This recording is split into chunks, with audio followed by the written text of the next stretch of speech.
Welcome to our latest segment of Splatoon Raiders as we get deep into the post-game. We've gone pretty far, but hit a bit of a wall in the last session. We'll likely be crashing against for some time more today. Over in level 91 to 93 in the bottomless buffet. We got very close, within a single mega power egg of clearing that on more than one occasion, I think, but ultimately had a little bit of trouble with routing here, and despite some weapon upgrades on our end, couldn't quite get it over the line. So that's something we'll work on today, and we'll see if we can finally push beyond where we were already. We might have to do a little bit of reconfiguration as well when it comes to our setup just to get over the line with that, but we'll have to see what kind of possibilities are available there. In particular, if we take a look at the parts that we have, well, let's see. Because I think we want to maybe do another upgrade. Sometimes these cost about 30k or 20k depending on which one we're upgrading. Maybe the route that we go for is just to continue to improve the overall strength of our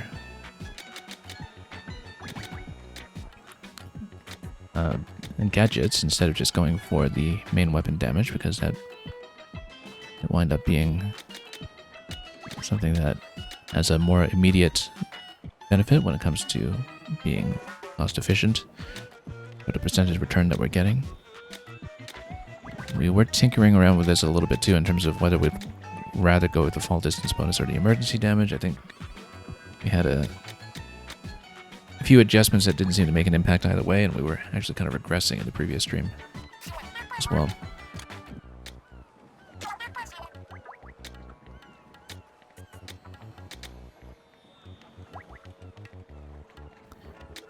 So let's take a look here.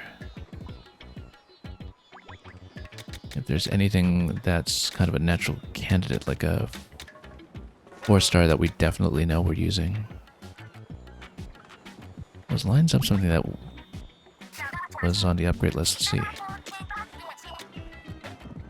Oh no, that's the high fiber. Yeah, no, we're not looking at developing the high fiber. We're looking at developing the things that we're actually using, so we don't accidentally buy an upgrade we're not really keen on.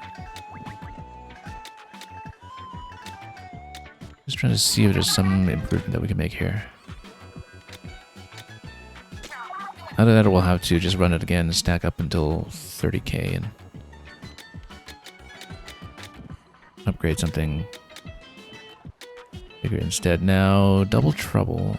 Oh, that's what a shot pot. We're not using it in the current build, though. That's not going to be relevant. So yeah, let's figure out if there's anything we can do here. Because I don't want to overspend on something that we'll just likely replace. Which is why we only want to spend on the ones that we know for sure are going to be part of the build.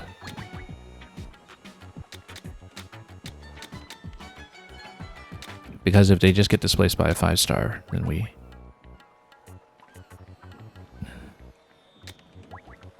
don't necessarily want that to be a problem. I think we'll just stay for the 30k. Let's just run the level, actually. Let's just run it.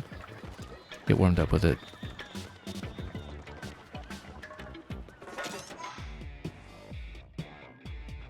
And just try to remember what it was we were doing. There were a couple of routing problems in specific segments here that we needed to sort out with the current build. Let me just make sure I know what I'm running. And we'll also do a costume change, because I should remember to do that, as we've been making a habit of every stream. Yeah, some of these that are kind of natural upgrades, like 4-stars that we know we're absolutely using, have already been accounted for when it comes to paying in for the damage bonus, so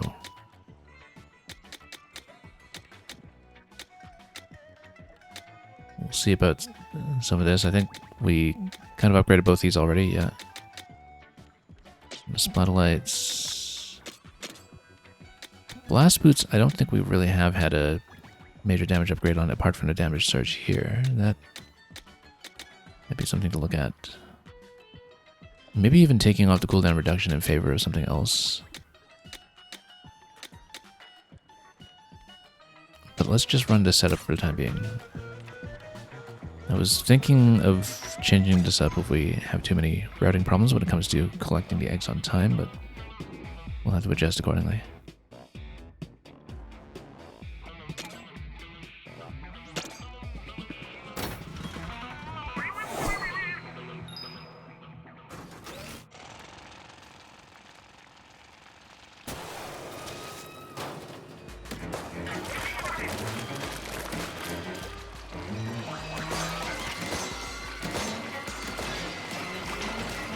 Okay.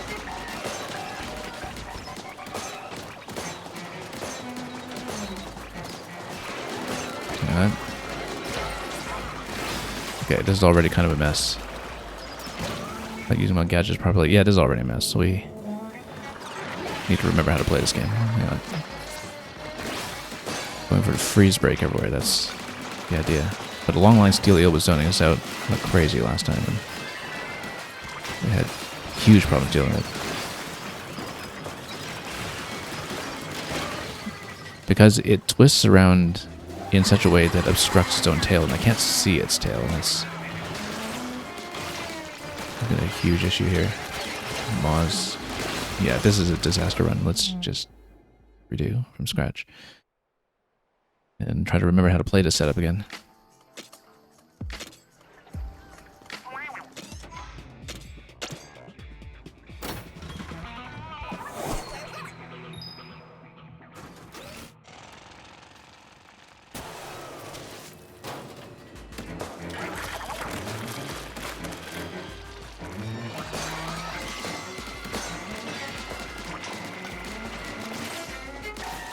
Okay.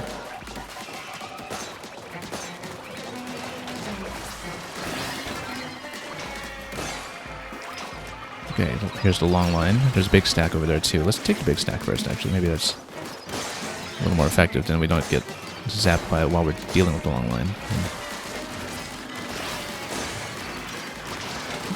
Unless the long line gets to us first, which is absolutely a risk here.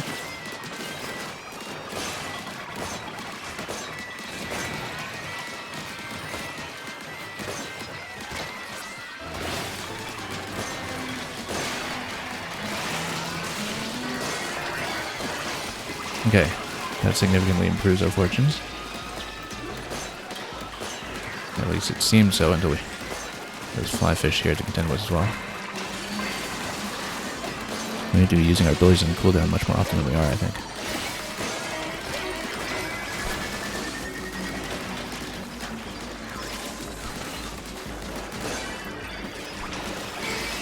Okay. Egg's done with 15 seconds ago. Better than usual, actually. Just getting through here without having to spend big man first. Now this floor was a problem in terms of timing as well.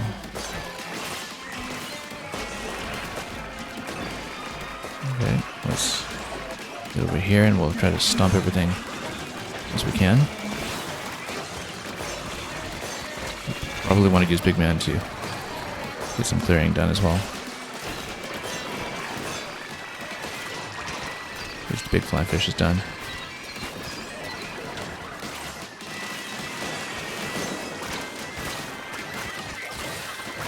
Okay, let's just get out of trouble.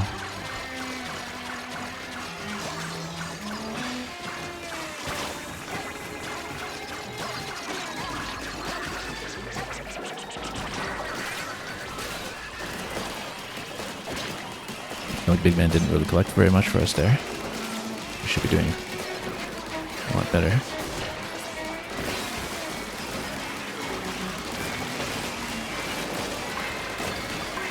Oh, Steel Eel is really zoning me out.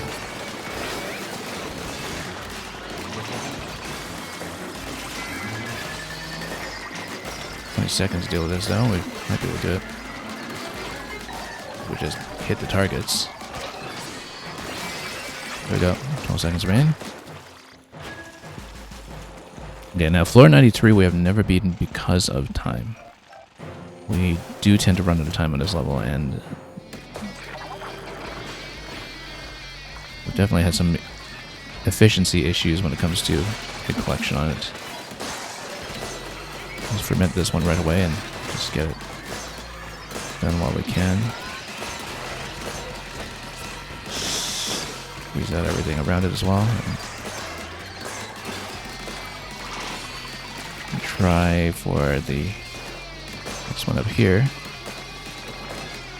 where they become even bigger problems. Yeah, because the summoners do actually become a little bit sparse on this one. That's the issue.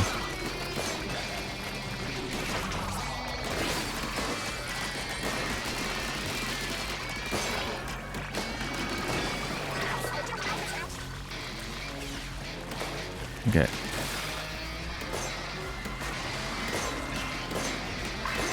"30 seconds. Okay. Bit of an awkward position here. Let's get big man in play. But we do need to collect, and that's one of the problems here. Just being able to collect in the 9 remaining seconds. Like, come on. Yeah, we're off by one. That was the issue that we were getting into last time as well. Everything's just too spread out there. We couldn't collect the eggs quickly enough. Now, the first 2 floors at least went very well.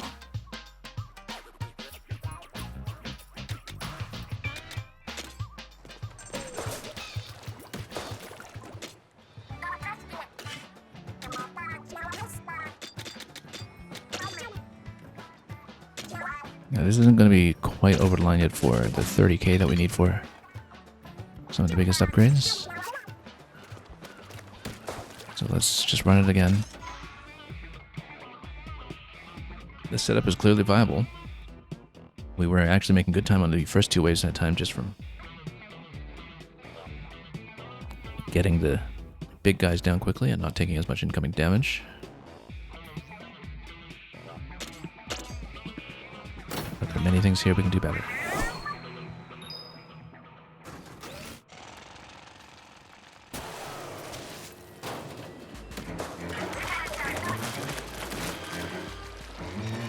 Okay.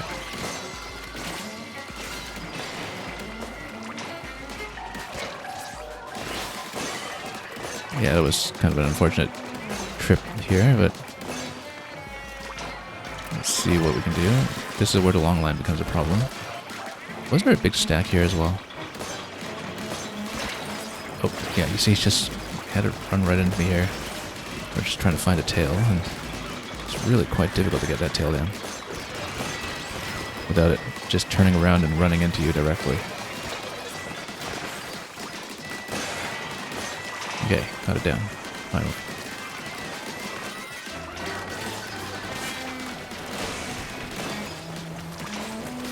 Okay, let's go around. I thought there was a big stack singer here somewhere, but let's just see where we were dealing with it.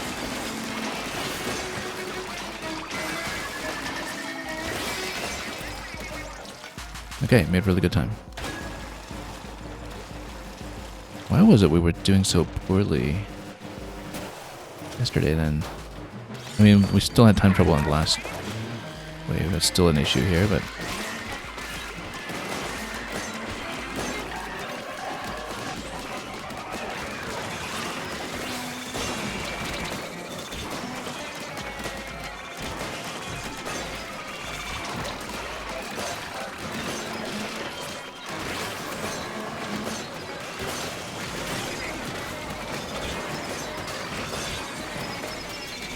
okay, got that done at least. And that.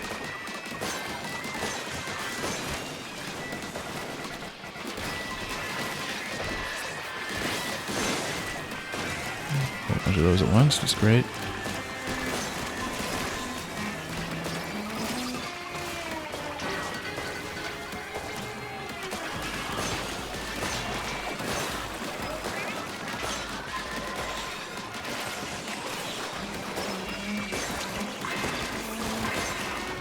Do we need big man to start clearing for time purposes? Yeah, we're in danger. We need to...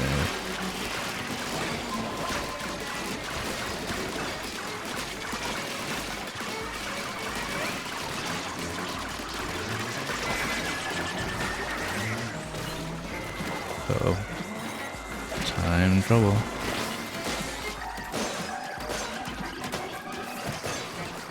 What? Here we go.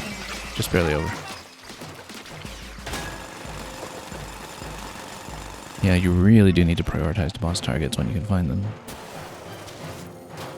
For timing reasons. Okay, I think it is still correct to go on the big stack side first.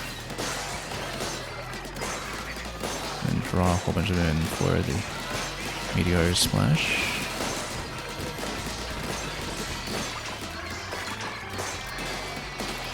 Okay. And we just smack everything else and cool down where we can.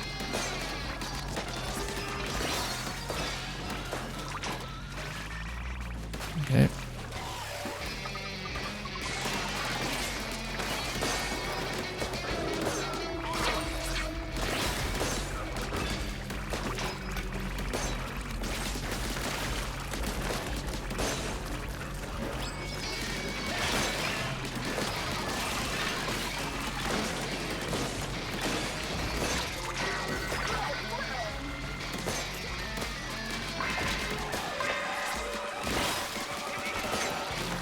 Big man's not charged up yet.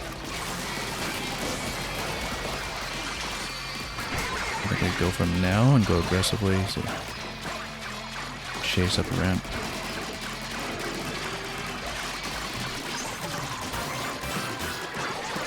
Take everything down where we can. No, it's still way off on time.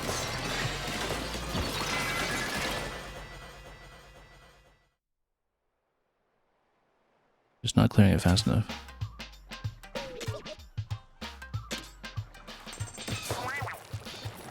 Okay, I think we spin on one of the upgrades.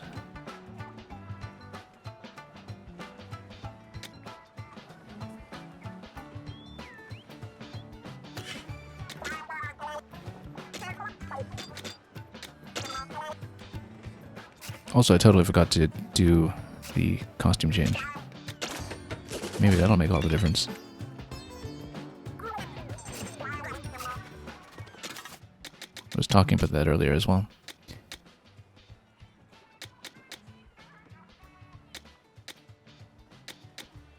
What do we run with? What haven't we? Looks like we've used most of these at this point at some time or other. Crimson Punk, I don't think we run this one. Let's do that.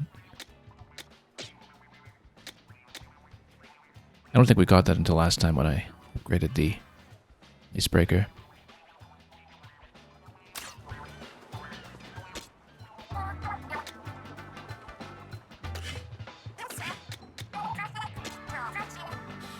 So we need to find something that we're definitely using, probably one of the 5 stars.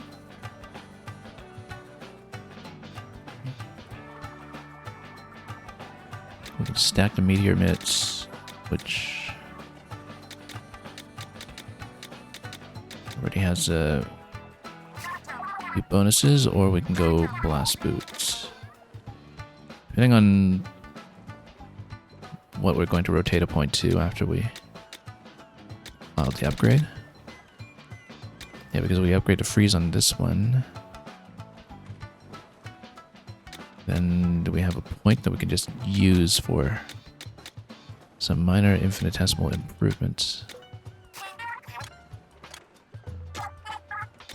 That's going to be the criterion here. I mean, I guess we can have that extra 1 point on explosion damage if we go with meteor.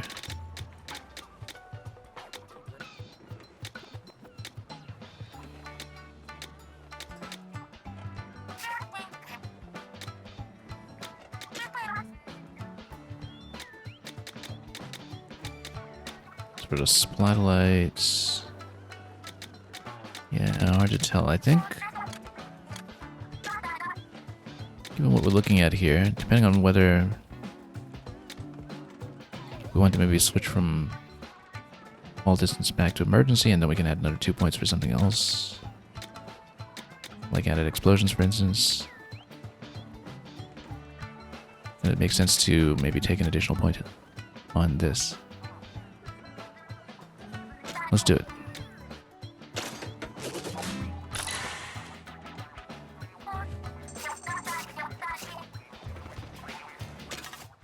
Then we'll see if this performs any better, since we're not really going for a huge falling distance often. I'm not exactly sure what distance this becomes active with. In fact, we don't even need to make that change because we have 2 points free now. Which means we can put added explosions back on immediately. So yeah, maybe let's not change that around since we're in a stable situation right now.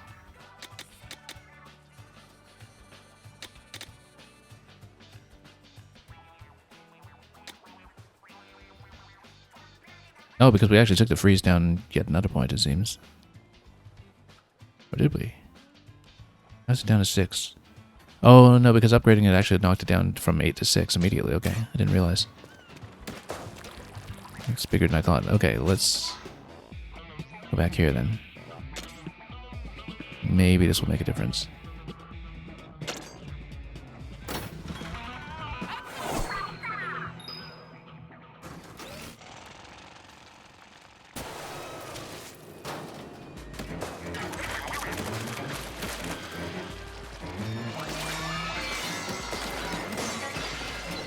Okay.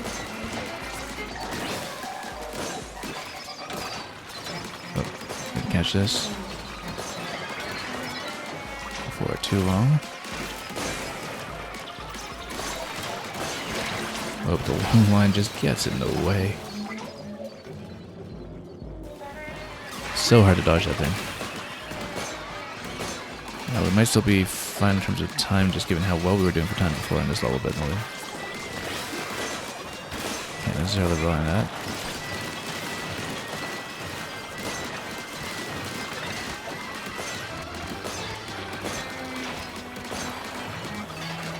So many eel tails and so difficult to see them.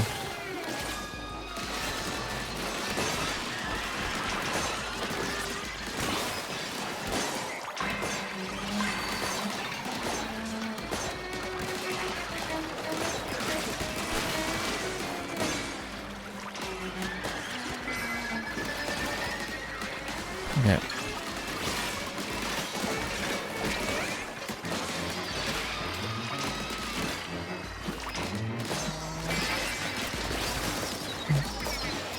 Alright, despite the loss that we took, managed to make it out.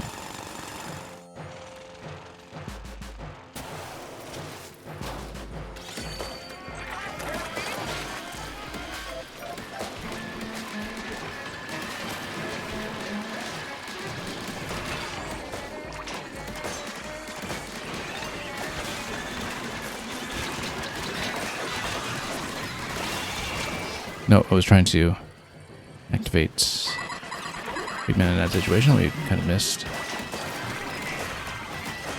No, this is a mess. Big mess. We're usually through this crowd already at this point.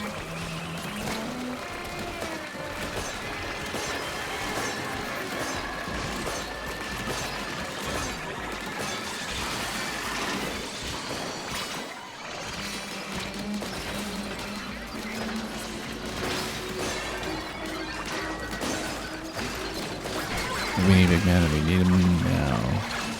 I actually think that, to a certain extent, his damage output might not be good enough anymore. It's just that he does get you out of danger, and he can get you repositioned to collect some eggs, which is sometimes important.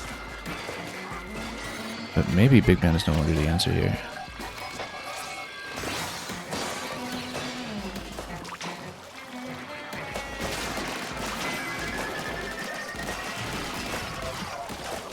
Oh, missed that shot. That was a very consequential moment there, potentially. Okay, Big Man about halfway up.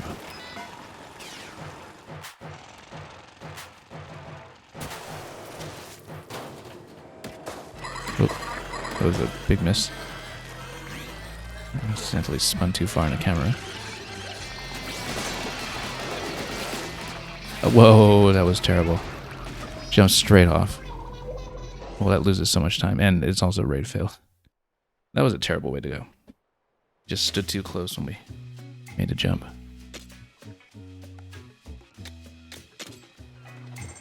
That's okay, that was a sloppy run anyway. We can do better.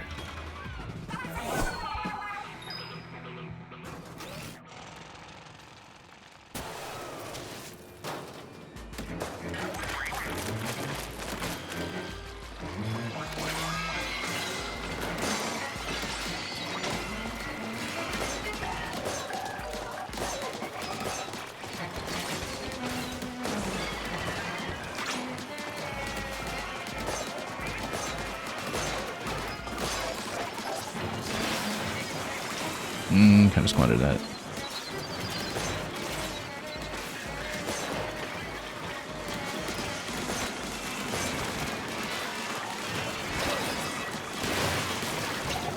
No. Just could not get a tail of the long line. Like, if the tail of the long line doesn't go down, then nothing goes down. It obstructs so much.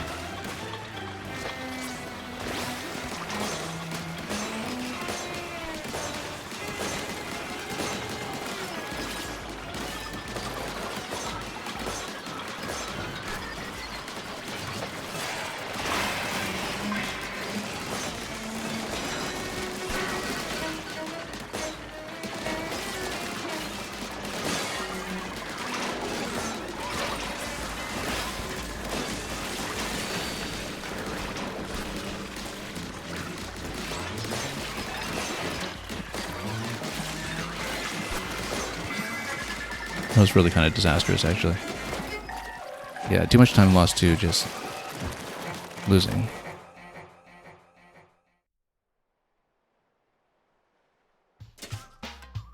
Amazing how much better the early run was before we upgraded anything.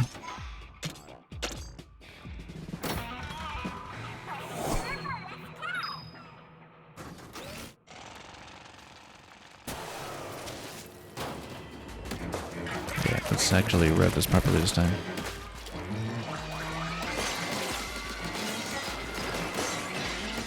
And getting rid of the long line is so critical.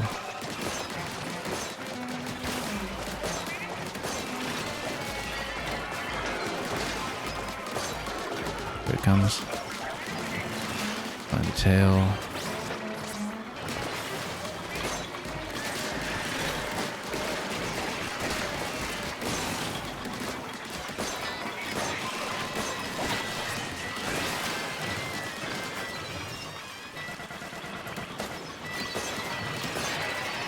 Here we go. Yeah, the earlier it goes down, the better we do.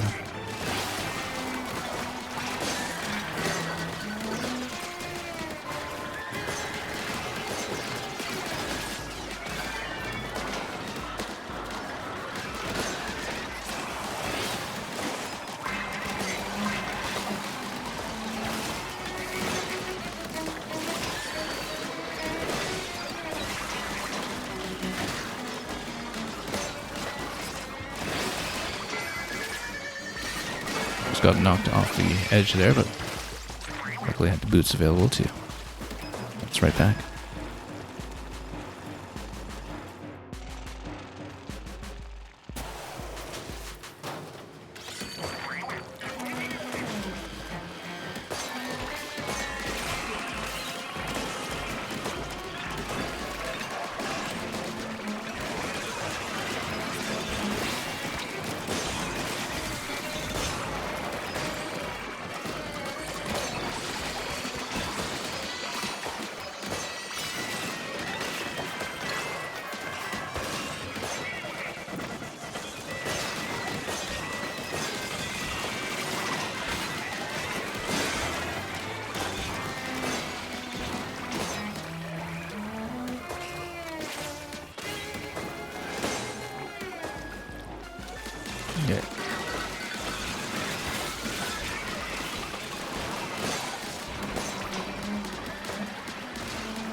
Can't see a thing here.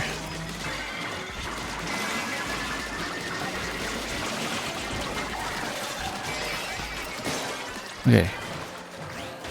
Despite how late we had to spend Big Man there, we're through. I think actually having too much uptime on Big Man might preclude us from doing enough damage. A little like this one. And despite using him as a crush to get out of danger would point me to start rethinking that. Let's not jump off the edge this time.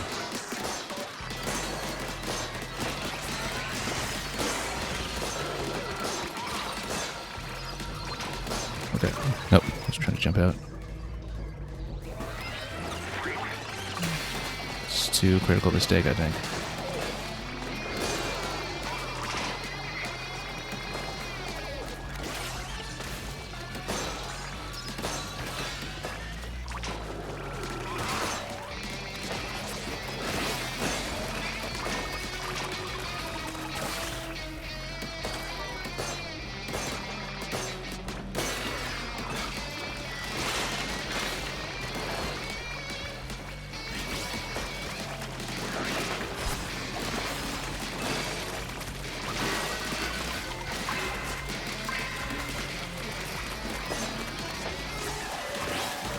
Might not have very much uptime on Big Man anyway, so it's not even going to matter in the end here.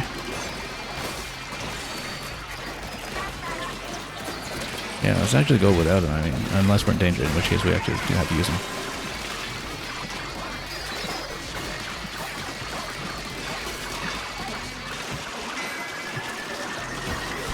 So close, so close. Just out of time yet again with 2 mega eggs remaining. But of course, taking the death there did matter. That lost us just enough time.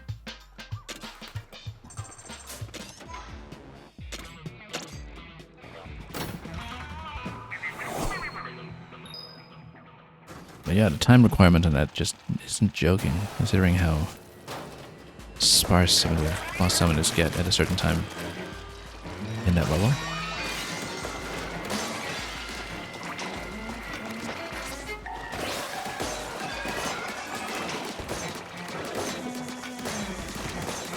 Oh, there's that big stat.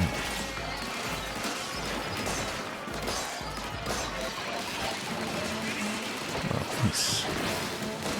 there's some space around here.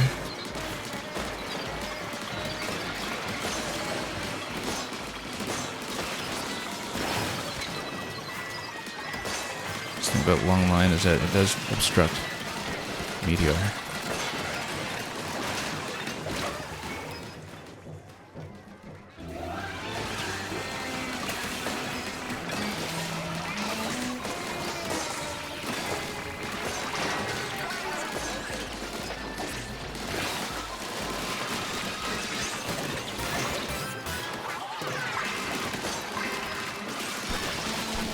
Works well as a level grind, at least. A bit of stats at this point, but just make infinitesimal gains. Hardly worth mentioning.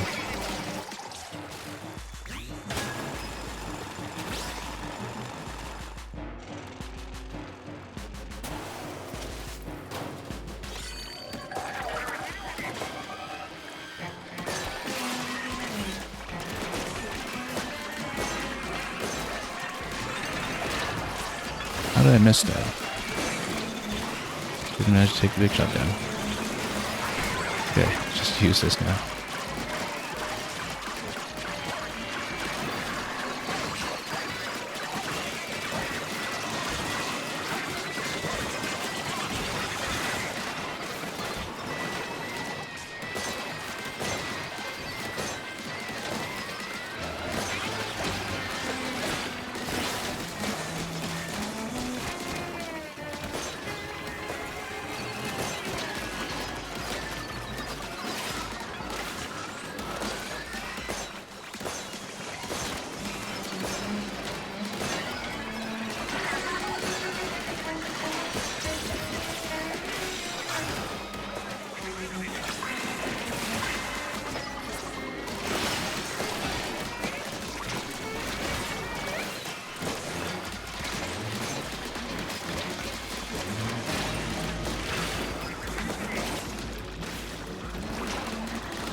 serious kind of time trouble on this level. Yeah, massive time trouble, actually. I guess we used Big Man a bit ineffectively on the escape.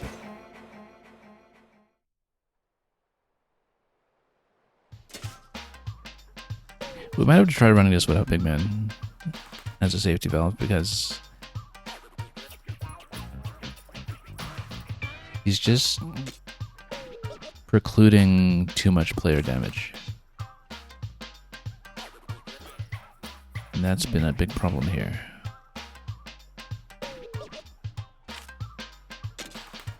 That splatter shot looks quite nice, actually. We were running Shiver and Fry for a few runs last time as well. We had decent luck with Shiver there, just given her zoning. Fry might be better for zone clearance, though, if we're in a troublesome situation. As long as we remember to use her when it gets a bit crowded. So we can't rely on Big Man as an escape, but I think that if we play well, we shouldn't have to.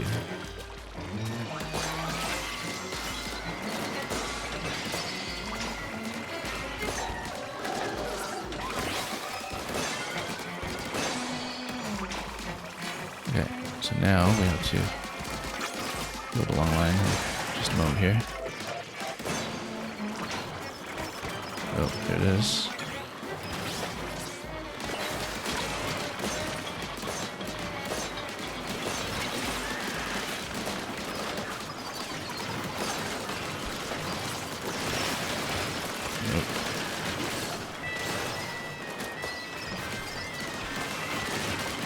My goodness, the long line is such a problem.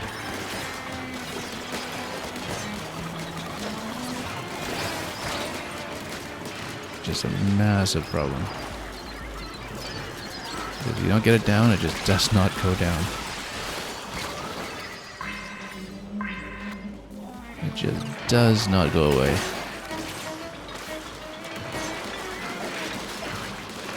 I can't really tell his face from his head, this thing, because it twists around so quickly, it seems.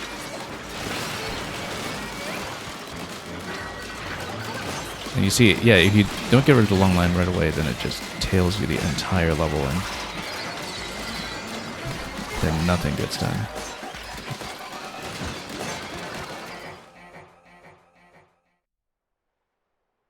It really is all about sniping the long line. We can. This is one of the reasons I think that we might consider a switch to Torque Screw or something, because with a Torque Screw build, at least you can stay in a zone that's clear by floating up above. It might wind up being a bit speedier. I've been sticking with this build because we've been getting so close so many times that, you know, I don't lose that progress necessarily, but yeah, that's not the right way to think about it. Yeah.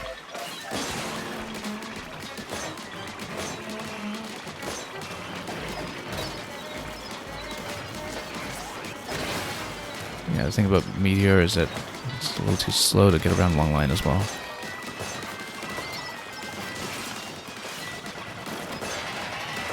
Okay, put it down for once.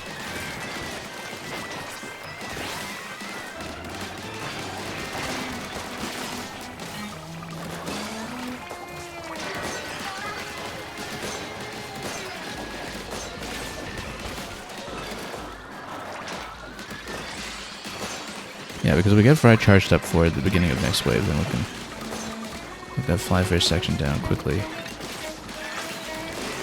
Let's not speak too soon, let's just get out of this one first. Of course. It's not a guarantee at the moment, with only 10 seconds to go. And lots remaining over here. Ooh, missed this whole section. Almost full, almost full.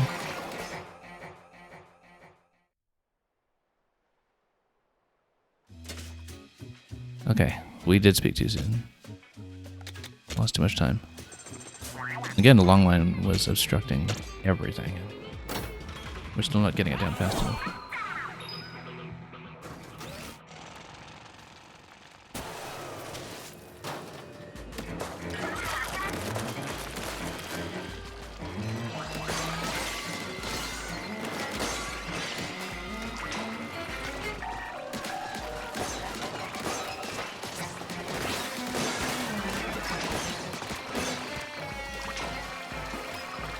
Okay.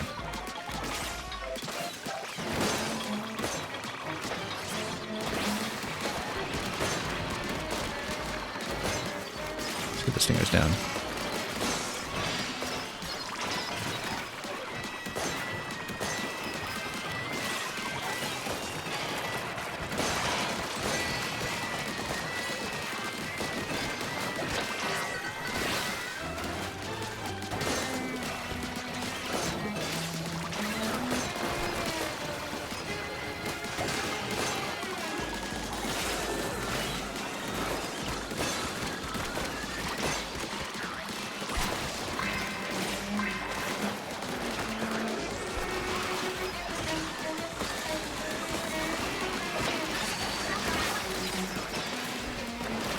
We want to save to charge and fry if we can. 16 seconds though, might be close.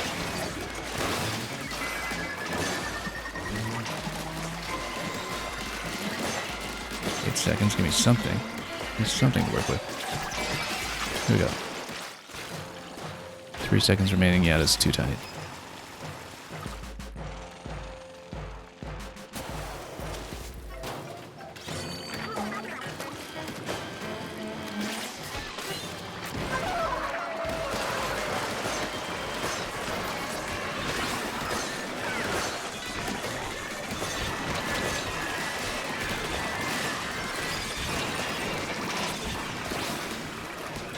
Get out of danger first.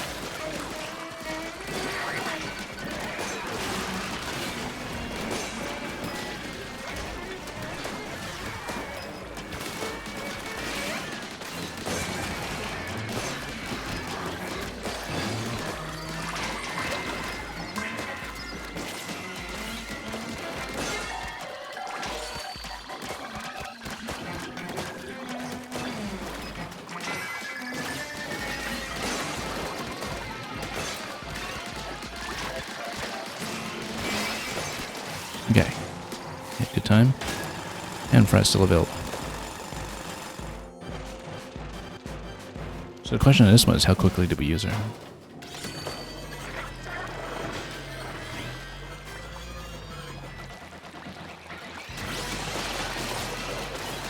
Now. Just get some of these problems done quickly and maybe get a second charge off her before the end.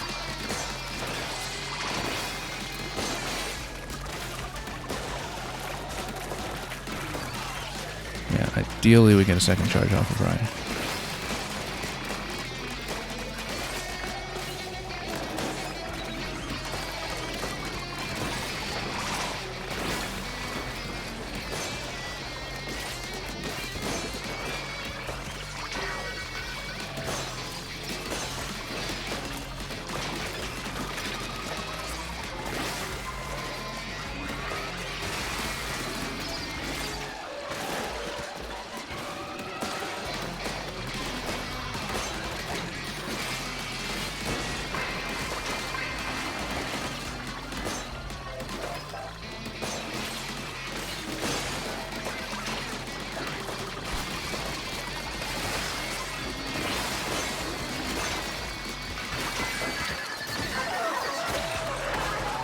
Trying to do some work for us here. No, splattered by the stinger. We have 1 egg left to go. I need to collect something. Okay, barely over the line. Barely over the line. But we got it. So switching to fry actually did pay off there, I think, in terms of being able to maintain damage while we did a bit of zone clearance.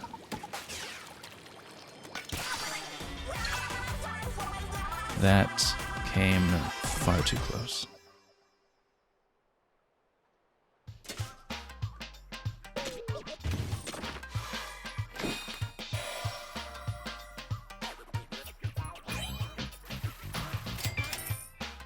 Is that really a chess piece? Bishop or king?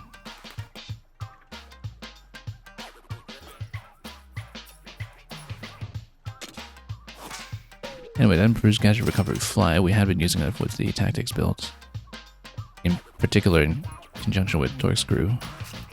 So that'll be potentially useful to have.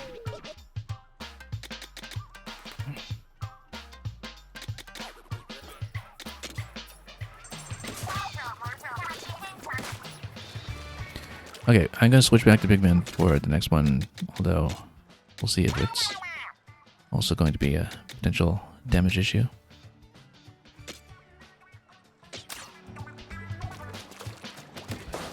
Getting pretty close to the finish at least.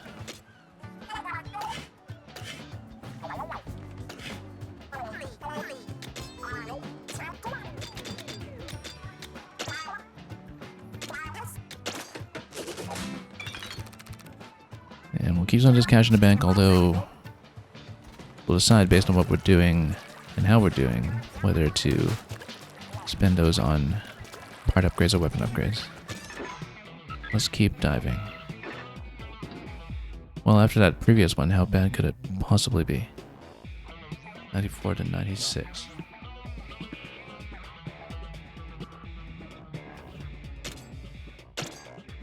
Yeah, Big Man gets you out of danger, but at this point you actually lose too much weapon damage uptime. And that's become very clear. Okay. Let's just bounce around and see what we can do.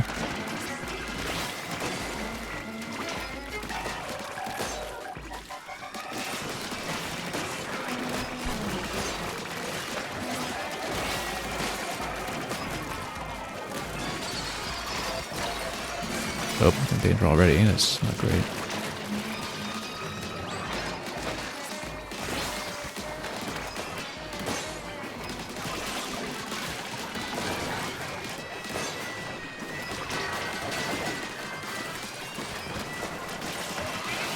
Couldn't find a smoker.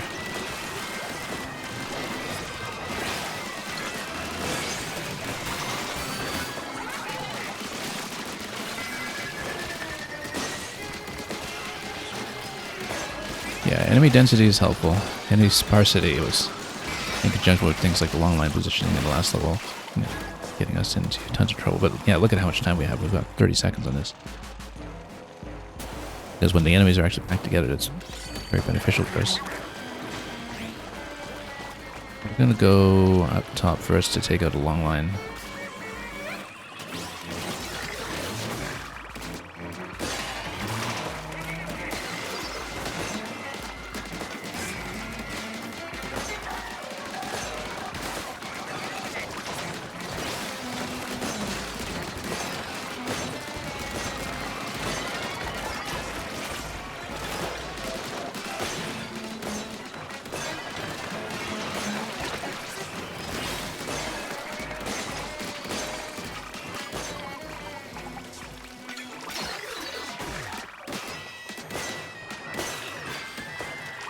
Now things are getting sparse, which is not a good sign.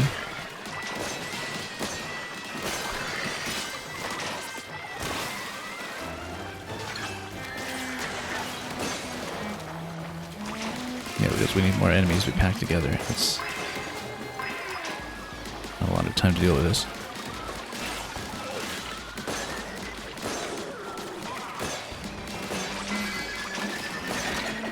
Almost full. Well, there's one available up there that we can go for perhaps once we're over.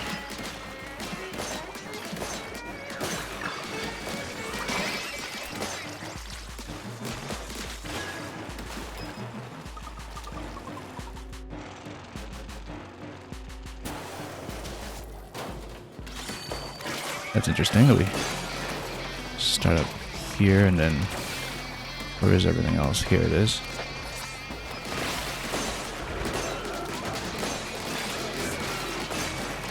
Maybe it was a good idea to keep the fall damage bonus.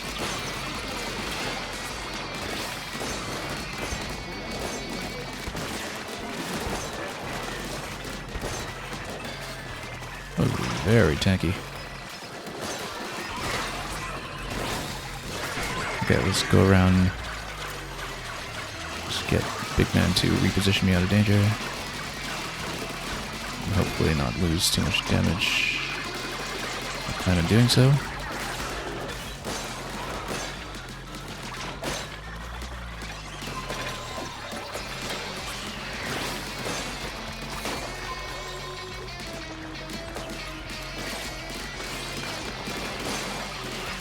Got something sniping me on that side. Let's see what we can do here.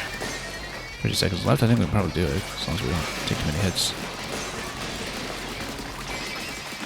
There we go. Very smooth compared to the last set. Very, very smooth. Unspeakably better.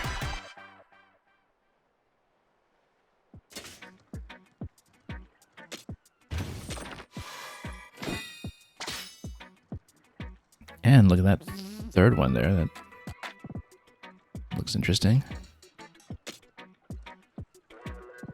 Primo butane blaster for rate of fire. That with an ink reduction and close combat, that looks really quite good. If we're not doing something like a build that's around the icebreaker. I mean, once upgraded, I think this could probably outpace what we're doing currently. It's just that we don't have the currency to get it to match up to the current weapon just yet, which is almost 30 levels ahead in upgrades.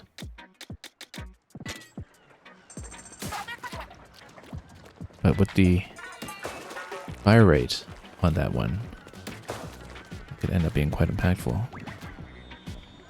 Let's see what we can do here. Fire rate and ink reduction, which is a problem for blasters, just the ink depletion they can get you through.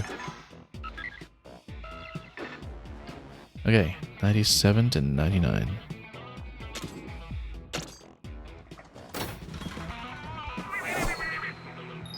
Didn't I ask for a gentle heave?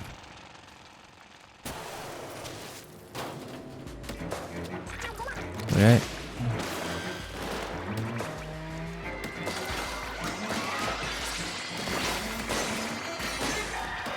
Okay, get some of this stuff down right away if we can.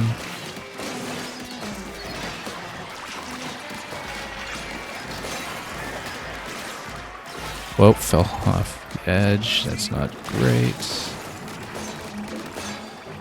Let's get out of danger. Self-inflicted danger.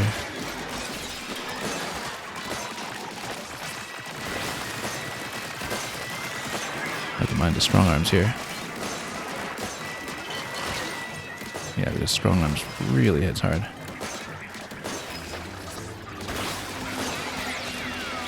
And we do need to get out of danger if it starts becoming such a problem.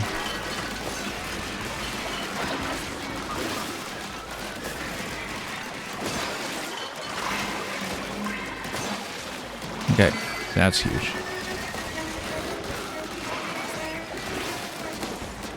Yeah, if strong arms goes down, then things become much easier here.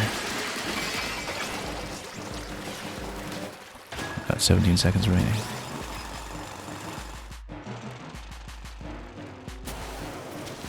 And big man available as well. Okay, 2 of these extra crispy fly fish. That's potentially a problem for sure. We do a lot of escapes, but we really need to focus on that, I think. There's no alternative.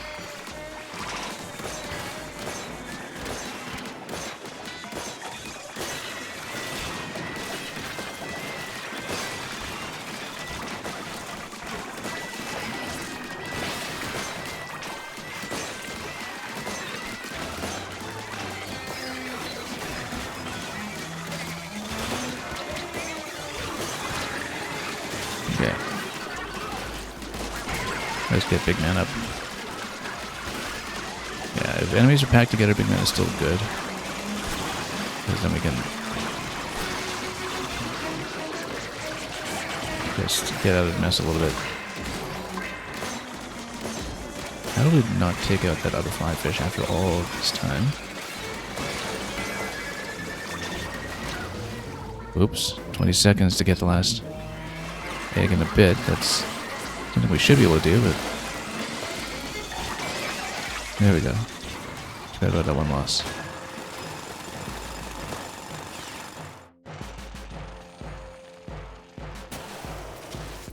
Okay, double strong arms. Smoker should go down first, actually, just because the buff effect on it might be far too much. Double strong arms. What on earth? We usually are a little bit reliant on taking down a strong arms using a big man to charge up, but in this particular instance, yeah, let's just take away everything until around the side first, get big man charged up, and try to get at least one strong arm down.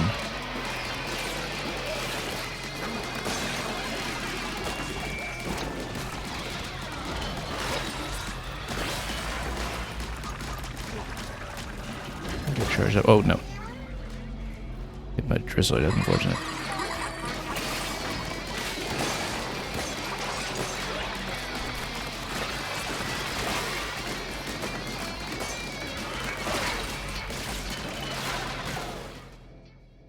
No, I just got sniped twice right away. Okay, double strong arm.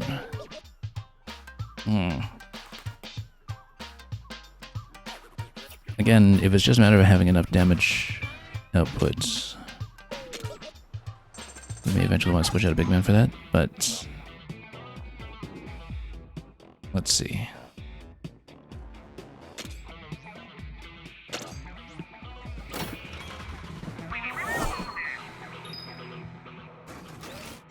I'd even go for something like a high showstopper build.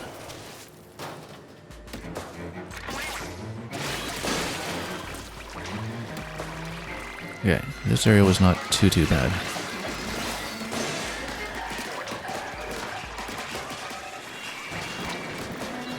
But yeah, we take so much damage on 99 that it looks like we can't afford mistakes earlier. Because we'll really need every single one of those lives afterwards.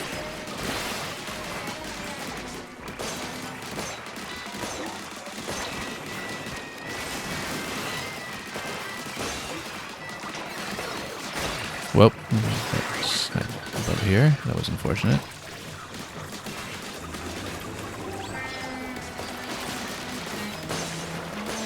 Amazing that we managed to make it out of that one safely.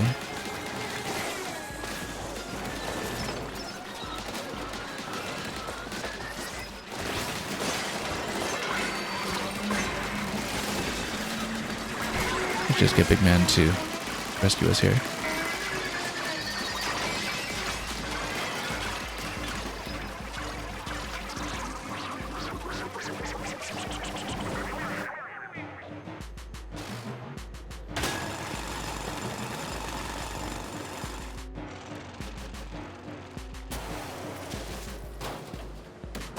Okay, we can't leave both fly fish on for as long as we did last time.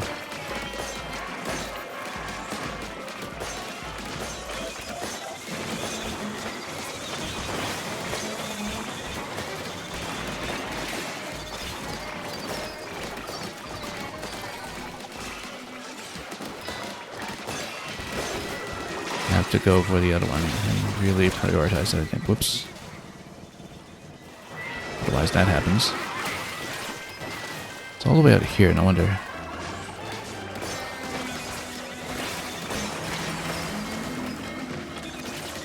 It gets you in a ton of danger.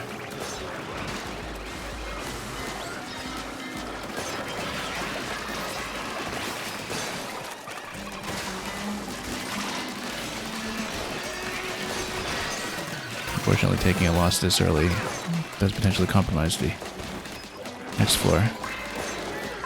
If we can get Big Man up and running right away on the next floor and save him up here, that might be beneficial. But then we can get one strong arms down quickly if we're able.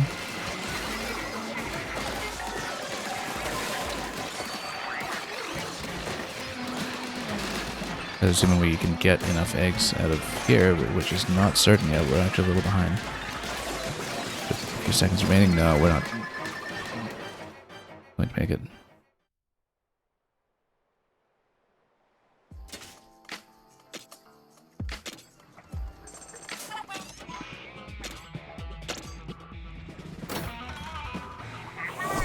Yeah, we'll keep this build for the moment.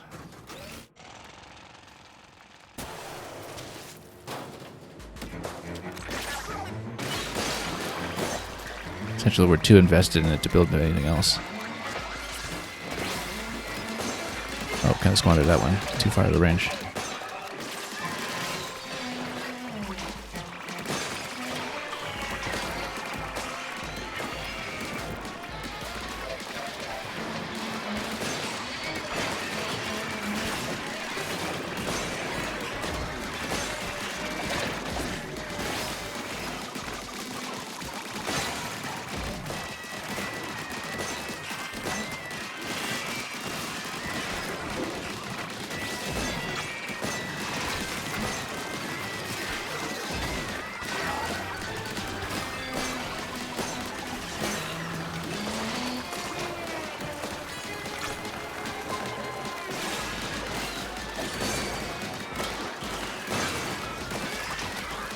Looks like we're doing much better on time this time, but we'll stay out of danger.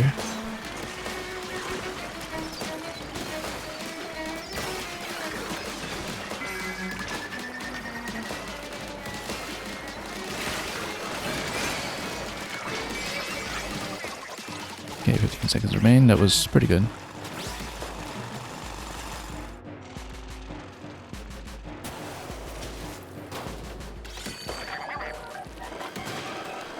I just think we use big men pretty quickly to clear on this one.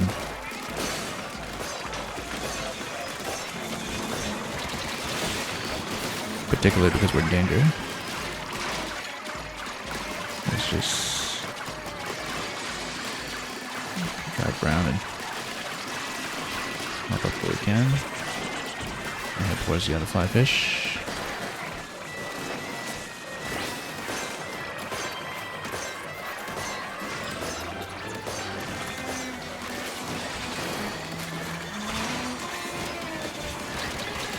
Yeah, with both fly fish down quickly, this should be a lot more manageable. Ideally, we get as much of a charging big man as we can before the next round, so we can be ready for the strong arm section.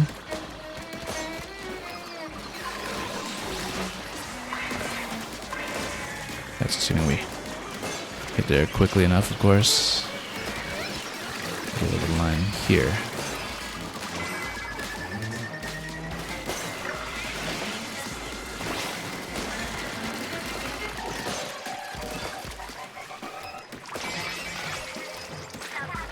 Okay, all lives available. Big man almost available.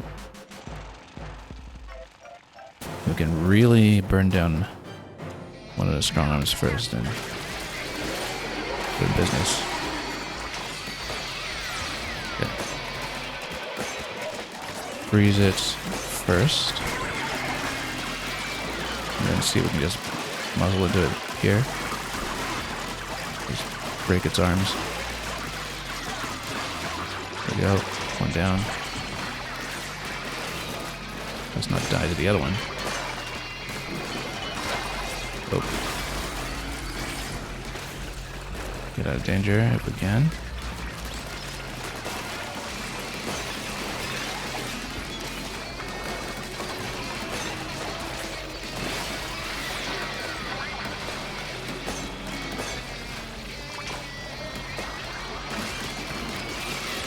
Don't dive off the edge.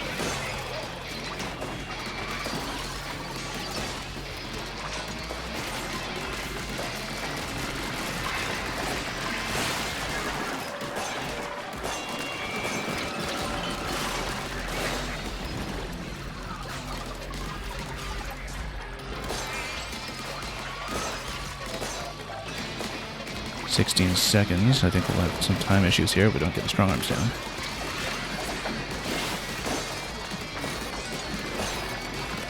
We need to focus down, I think. Almost full, almost full. Look at that, so close. Yeah, you actually do need to take them both, I think. If we leave the other one alive, it's too many eggs on the table. Because of how many to drop. You can't really afford to leave one. Getting one down quickly with big man was the right idea, but we do need to focus down the other one. Because the other enemies on the field just aren't enough to cover that deficit. Soap bottle splatter shots.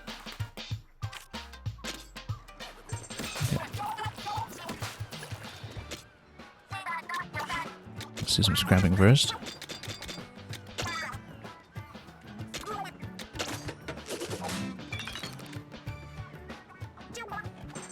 We are able to afford another big upgrade at this point when it comes to the sub-weapon damage. We may actually go for main damage though instead.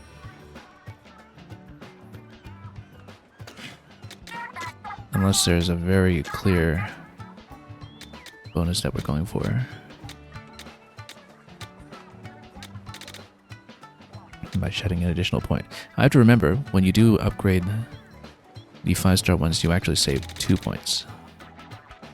That I didn't account for before. And that might actually affect some decision making here.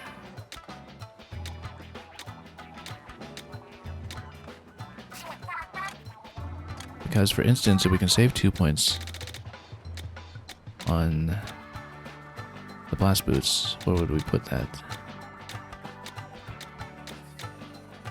Explosive jump, an additional 2 points. I mean, you know, that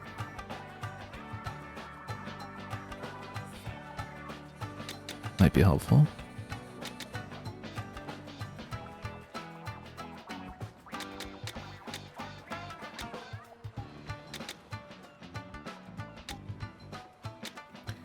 So maybe we go for that.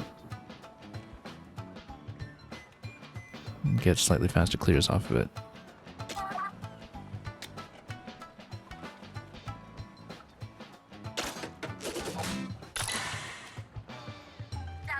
The income seems to be pretty good here anyway, in terms of even the failed attempts.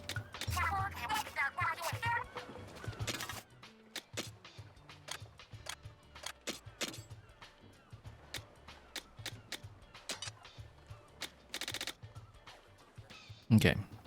Slightly more on that. And we'll see what else we can improve here.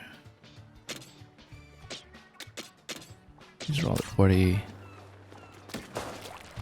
Let's keep at it.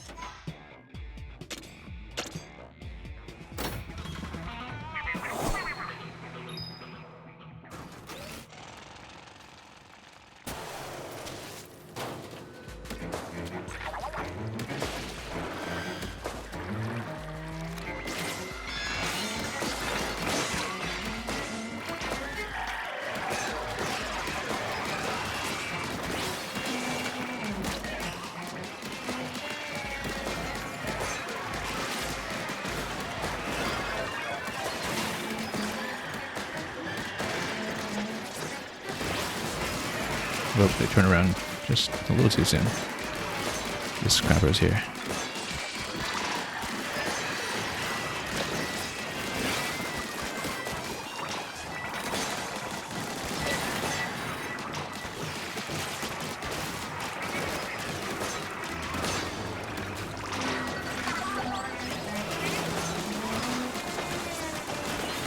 Smoker's buffing too much here. We need to figure out what that is.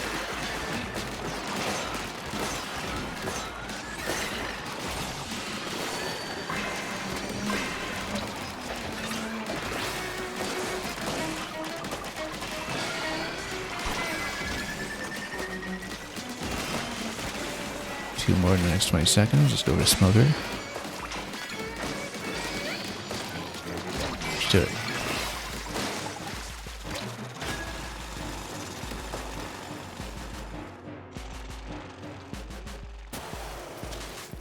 Again, over here, I think we want to get Big Man down relatively early. Particularly if everything is flipping over here.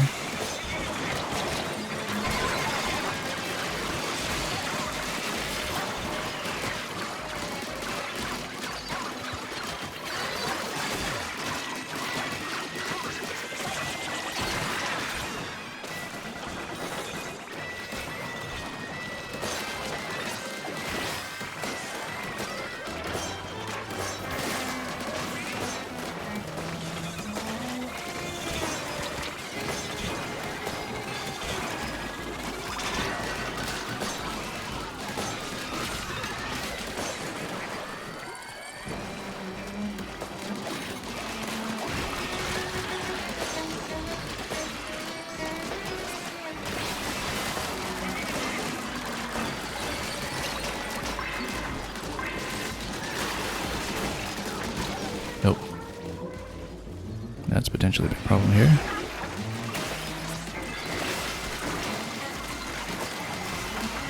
Too much going on.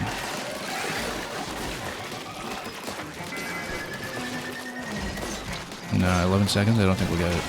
It's still too much to deal with on the field here. Oh, we'll get it. Okay, just barely. Dangerously so.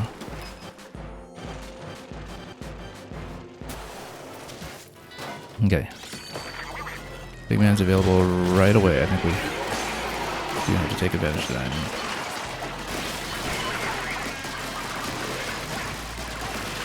Just do what we can.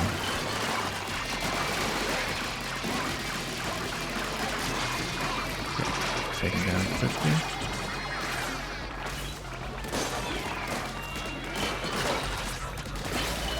Danger already. Get out.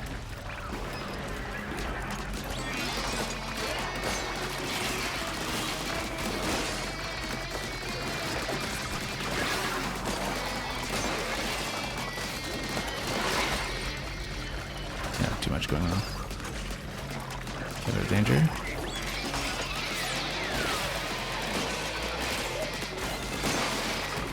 Okay, done all of that. Great. Now the rest is just racing it. Hoping we have enough time on everything else crowding me around here.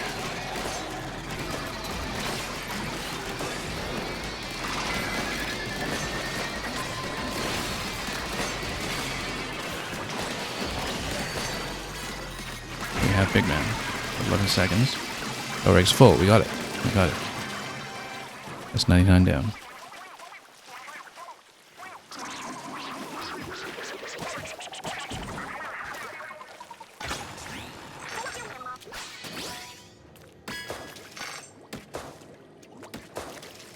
Yeah, everything just comes down to taking down the strong arms as soon as you can.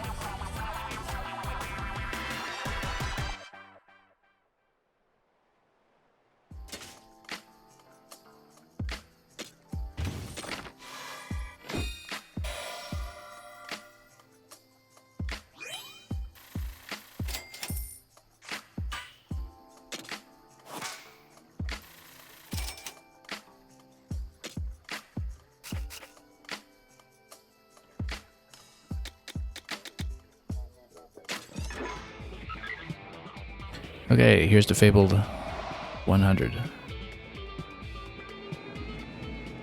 And it is going to be a boss.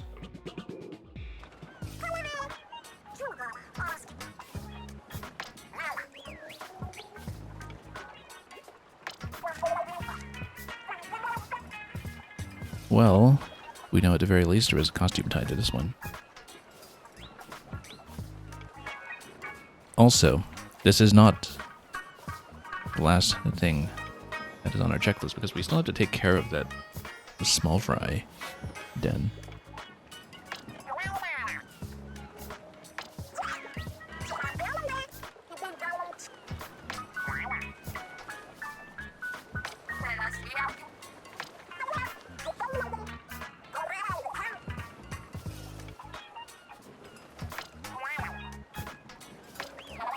So it looks like we're going for some kind of endpoint here.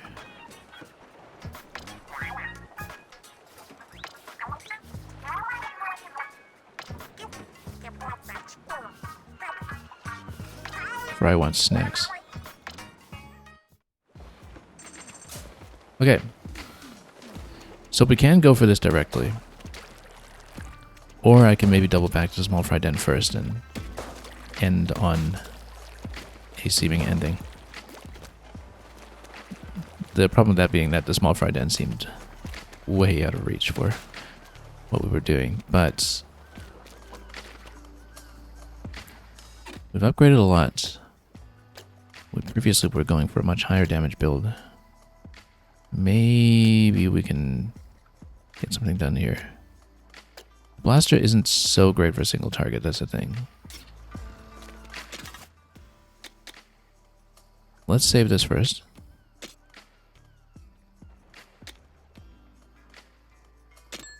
as my slot 1, just to reflect the most recent changes. For the small fry, we were trying a couple of things with the double turret and with the tether. Going for a tactical build for high damage. We may go back to that. I think we might even have had a preset for that. Or didn't we? No, I guess we didn't. So we'll probably need to rebuild that one from scratch, since we were experimenting with it quite a lot and nothing was sticking. Let's take a look at that with our current damage numbers on this build, perhaps. The Gold Club. Interesting. Well, before we get to that, let's see how we're doing currently. Again, this build is probably not a build that's viable for this one, but we want to see what the damage numbers are looking like from all the upgrades that we piled up since the last time we were there. In case it's viable to still take this blaster in as our main weapon, since it's so heavily upgraded at this point.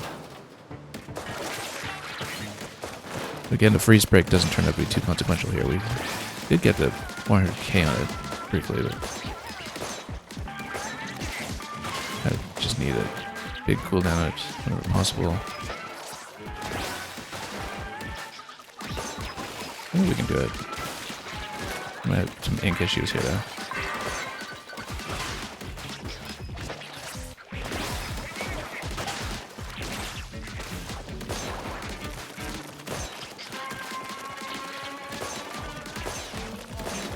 Yeah, it's doing some numbers, actually. Hey, we actually got it. 12 seconds remaining. After all that fussing around with the build to try to get that one to work, in the end, once we got our damage numbers out, that just fell quickly.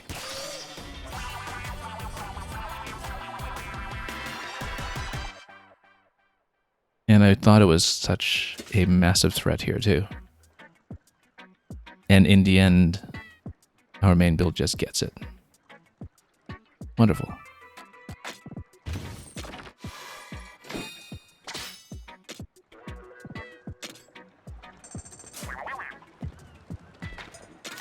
And we do finally have the Clairvoyant Bot Pro from clearing everything on Ultra Spicy. That has to be one. Yeah, clear all dungeons on Super Spicy. Do we want to switch into that, or do we want to take Crimson Punk into the level 100? Yeah, so what are we missing at this point? We're missing these 3 for multiplayer. We're missing gadget parts. Easy enough to do once you invest the funds into it. We just have been very selective about which ones to buy into. Rank A or higher in all arcade games seems a long ways off. And relics, I mean, it seems like there will be a certain amount of randomness attached to that.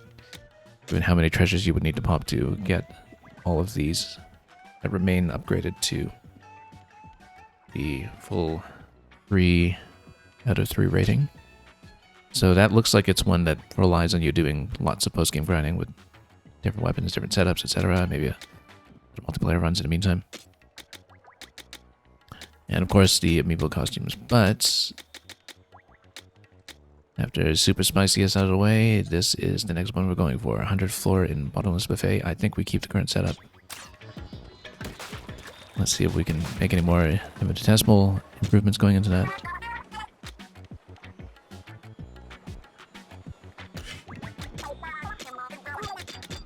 Probably not with what we can afford currently.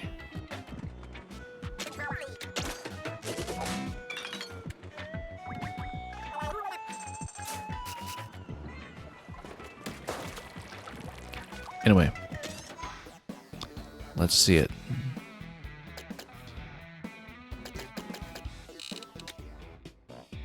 Oh, it's actually on the boss list. Gold Club.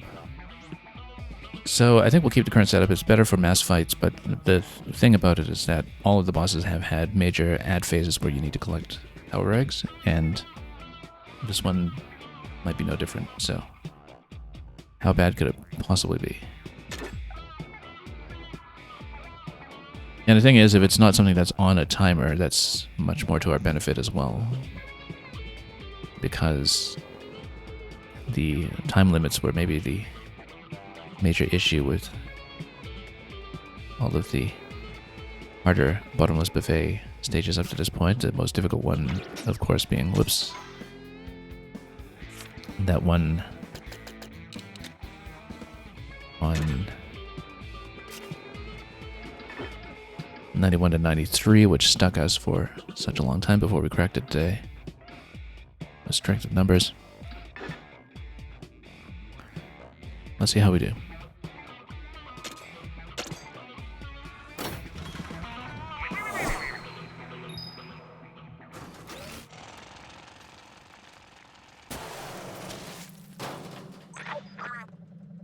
So where is the treasure?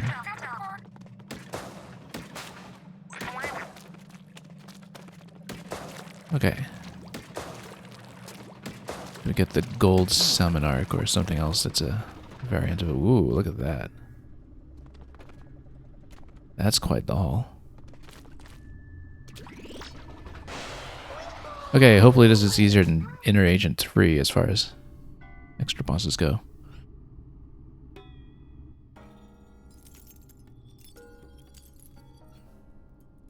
I never actually defeated Inner Agent 3 back in Octo Expansion. So I do know that the top end of Splatoon single player content can go very hard. And it is something to take very seriously. Lord Saltimatum. The deep voice.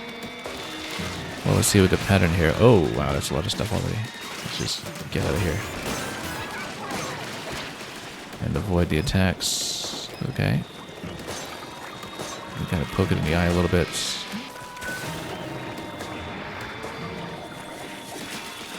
But as long as we get out of danger. I said get out of danger.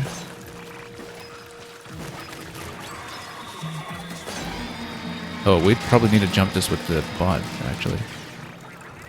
Yeah, and we do have 3 lives here. We don't just get unlimited restarts like on Salmon Arc. Yeah, I think I need to drop the bot in front of me for the beam attack and jump over. Or just go torque screw on this fight. So we can get some flight going. Or just blast boot over it. Or through it. So maybe we leave blast boot in place. And use it as an escape. Because we need an escape for the beam. And we don't have that. We're also doing no damage right now. Because we can't get him close.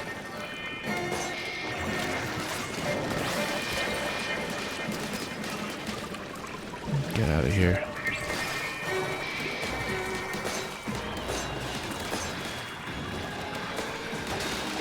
Oh, I was just about to jump on a bot and didn't let me.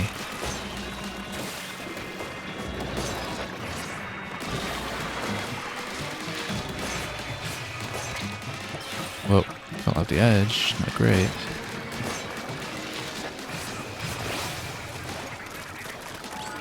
Luckily jumped over. Yeah, actually both of our ability to work as an escape, potentially, if we're precise enough about it. We just can't get him close to damage it right now. We do need to in order to probably get to a power reg phase. If I had to guess.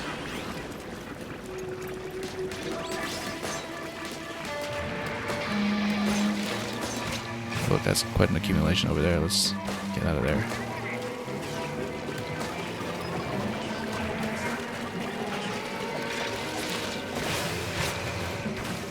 Not in danger yet, but... yeah, we do need to get in close and do some damage. In danger and got splatted. Yeah, okay, we need to figure out some approach for that, because he does track you even if you do reverse directions, and maybe you just need to outrun? I don't know that you can outrun. Maybe you just submerge through it?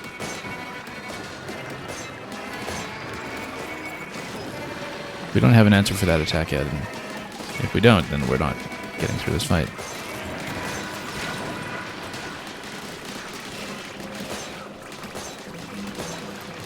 If we don't know what to do with it, I think we play torque screw. Use that as our solution.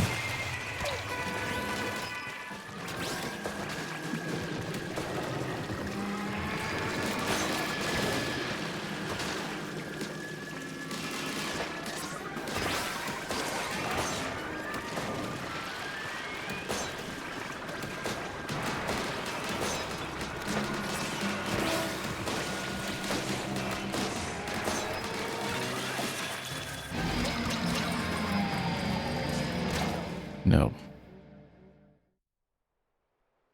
Okay, we need to figure out how to get out of that. We might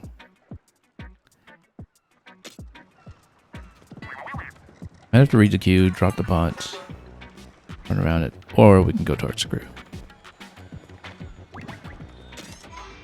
Let's take a look at it a little further with the current setup first.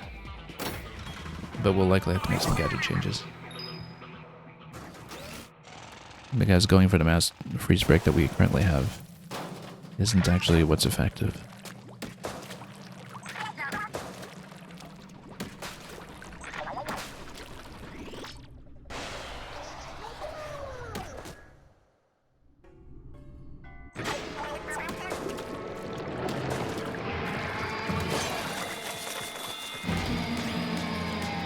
I think you just flank behind it, actually. Yeah, that's how you do it. Just rotate around it. Get in close if you can and rotate around it. That's actually the solution.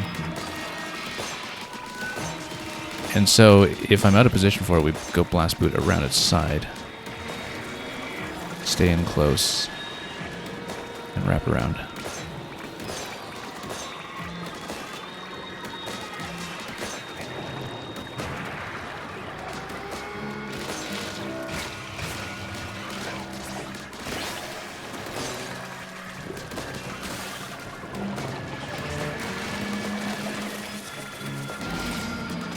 Yeah, just jump back here.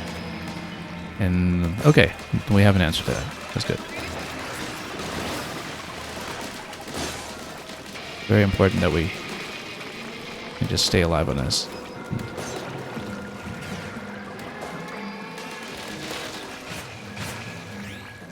And yes, get more turf going so we can wrap around it. That will.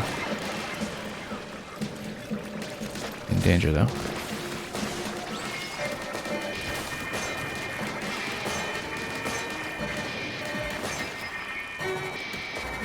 Yeah, if this doesn't work out, we'll probably rebuild the relics into something a bit more defensive.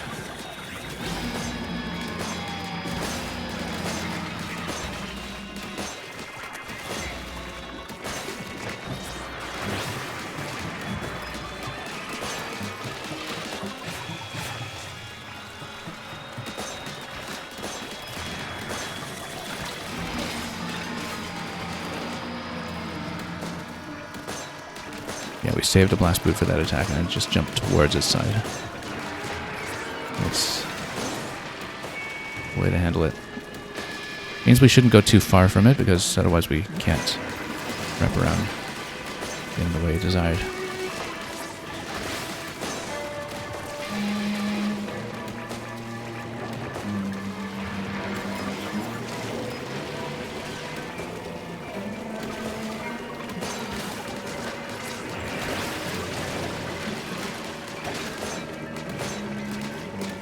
Well, currently we're stable. We're barely chipping it down, but we are stable. I'm sure it'll be some kind of late phase complication that will kind of wreck us as well. Then we'll at least not die to this immediate.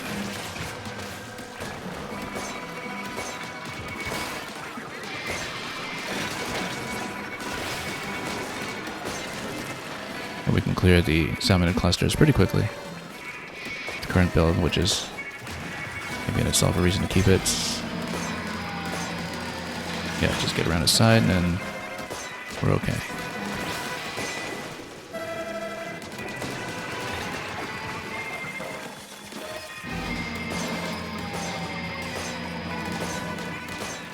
And eventually we'll get into a drill phase, I'm sure. Whoa. Get out of danger first.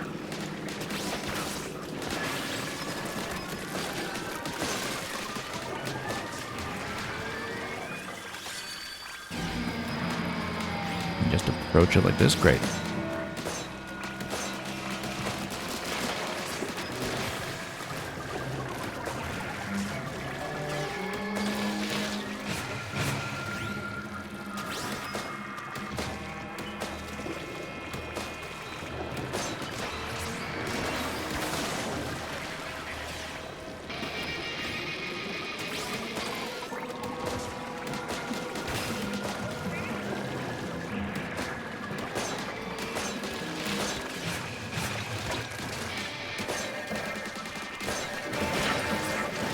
Whoa.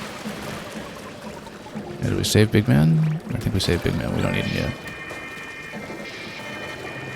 If we really need to get out of trouble, we will.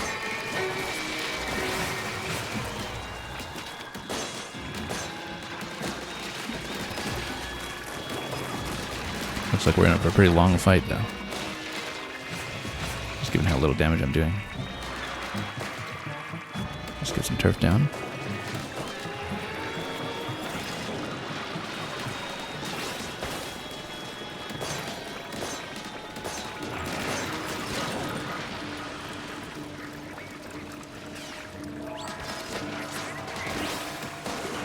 There's some space.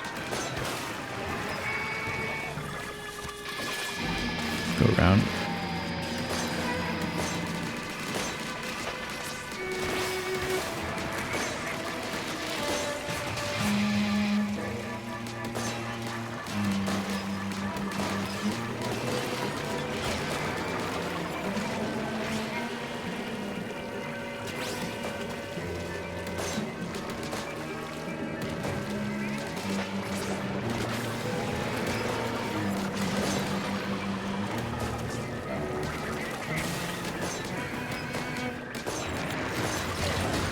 Nope.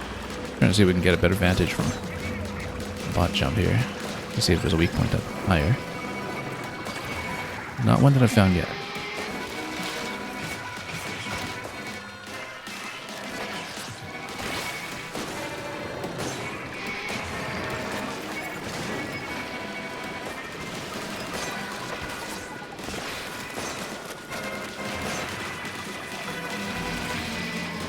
Go around.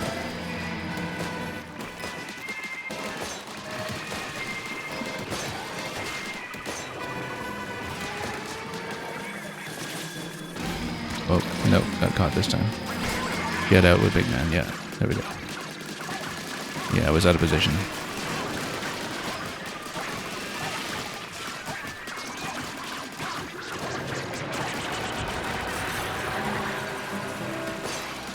Crystal shield, collect power eggs. Okay, we got to the egg phase. That's about 20% down.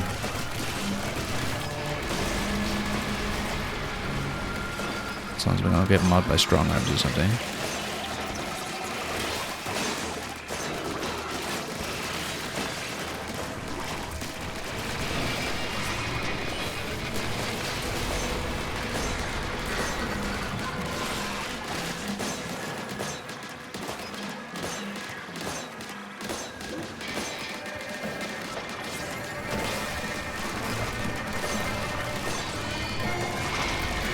We'll watch the bus so we don't get hit by something while this is going on.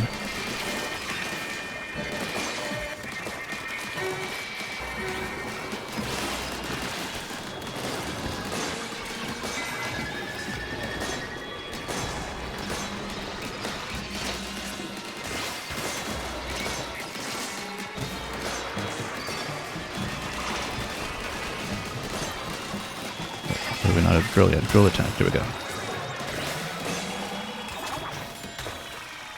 Okay. Now's your chance.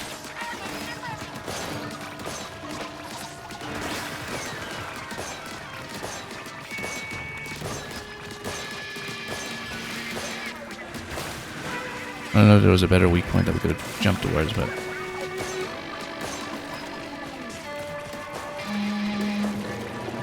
we'll take it.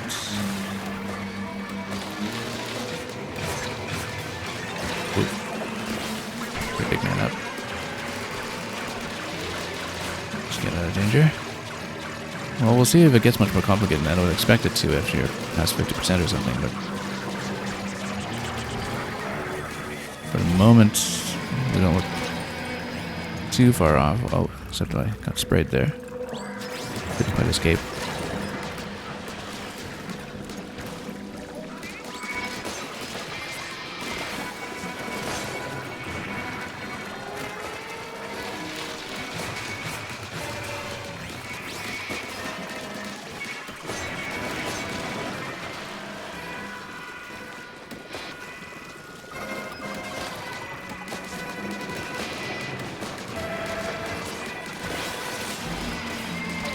Around.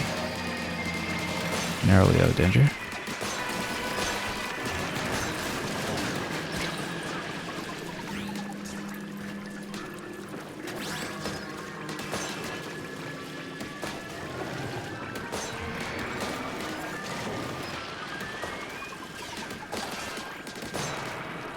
Kind of need to stay at a medium range just to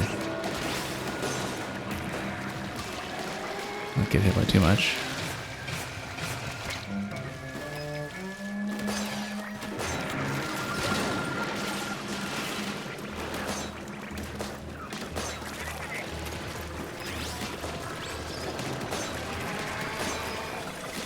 Yep.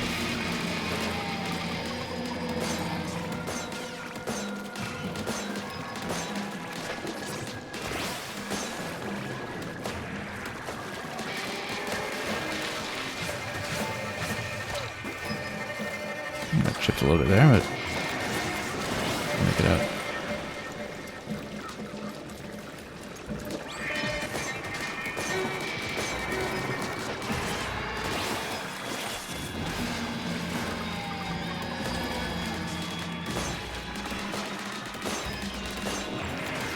This is going to take a while, I think.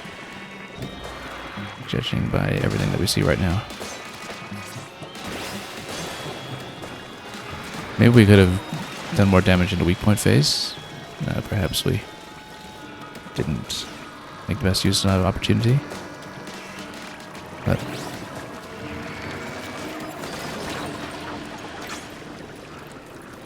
obviously the freeze break is only going to be so useful if the boss just can't be frozen. But well. Oh, hang on. Can't outpace it. Ooh, we're gonna get smoked. Okay.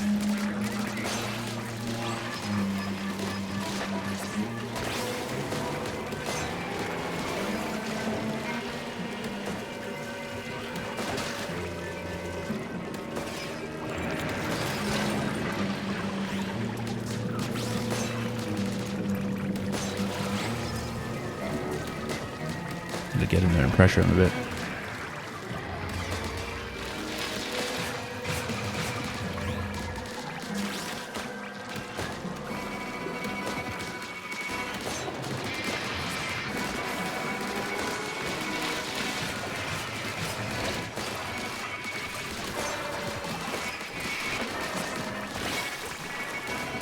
Get a little out of position here. Way out of position. Okay. Luckily. Oh. I was just about to heal out of danger too. We were sloppy there for a margin of about a second or less.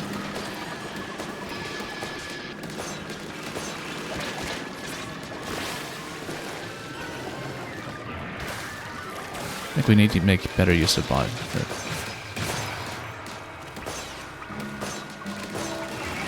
There are some clear weak points, we just need to actually have a crack at them.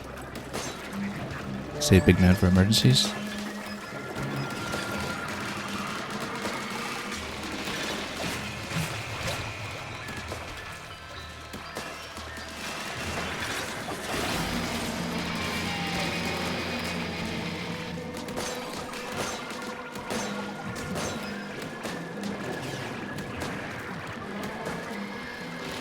Well, almost at 50% here. I mean,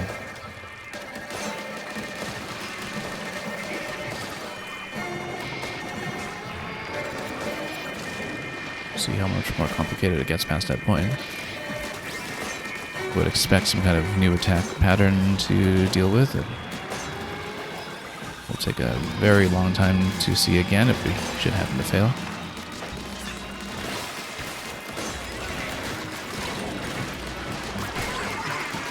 Just get out.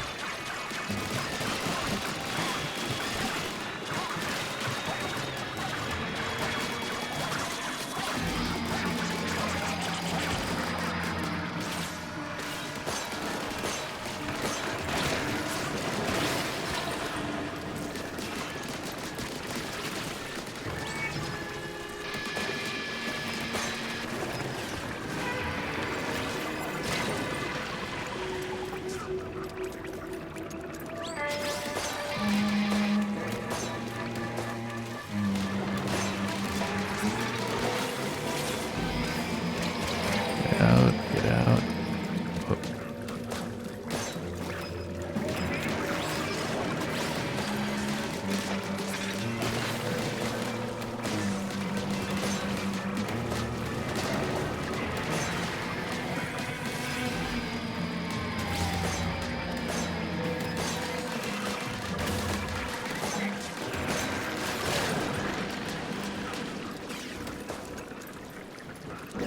We're in danger so often that actually maybe the relic that gives you a damage bonus for being in danger or being under 50% would be quite good on this fight, since you're going to take a certain number of hits anyway.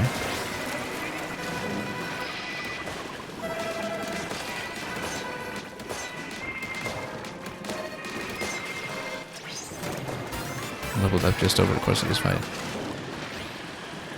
because we've been poking so much. I mean, I guess even if we fail, we'll get a good amount of resources just off of it. We've been taken down. Not Spiralite, because we collected 0 Spiralite, but... Oh, this is new, maybe? That looks new. And that would pass 50%. This guy really needs to give me another drill phase, if possible. Ooh, yikes. Went down very suddenly there. Only takes one more cycle that bad to kill this run completely after all that time.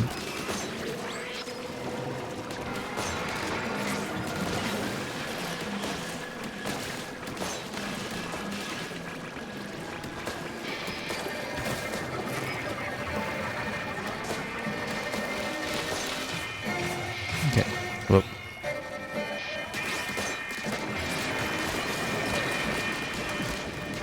Oh, no. Couldn't see where I was. Well, that was lengthy. 16 minutes just to get that. This is a half-hour fight, potentially, at the rate we're going when it comes to damage. The way we're playing this, it's a half-hour fight. There's got to be a faster way. I think we keep the build, though, because the build is pretty good when it comes to at least keeping the ads out of the way, but we might need to do a little bit of retuning. We want to keep the swim speed. Do we want to keep the gadget recovery? It is pretty vital. We want speed. What about these two?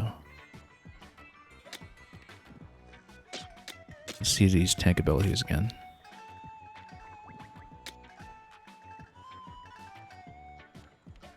I might actually have to take off the tactical vortex, despite the fermenting bonus on it, because... Oh, we don't even get access to the tactical tanks here. Or this stuff.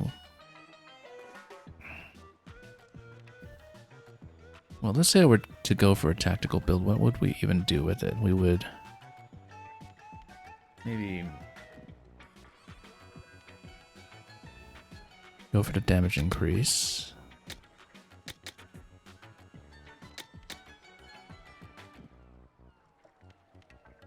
Probably go for Vortex. Well,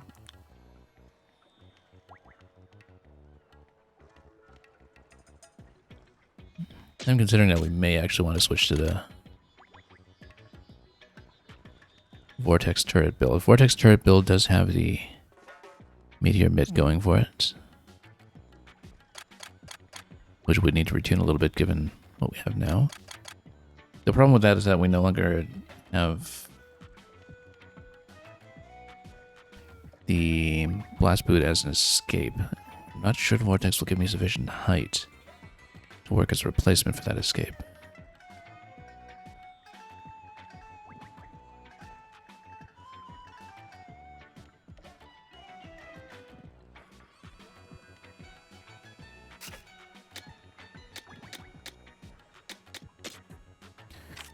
Alternatively, we can see if we have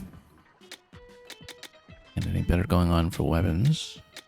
Probably not. I think, even though we don't get the icebreaker effect on the boss at all, that when it comes to crowd control around us, it's still useful so we don't get completely mobbed.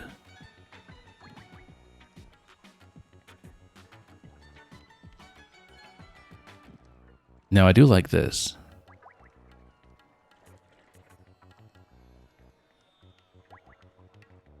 Because then we got damage reduction, we have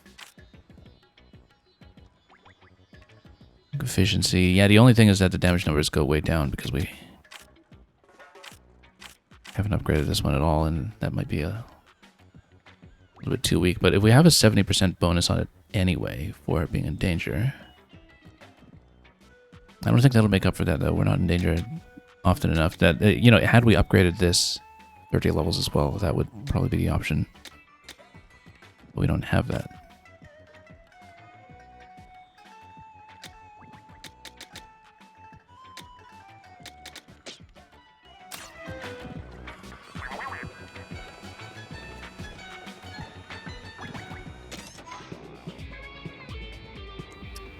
Let's keep what we have.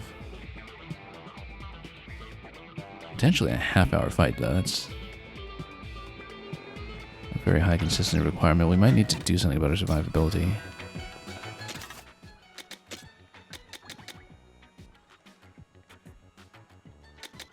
I mean, am I willing to take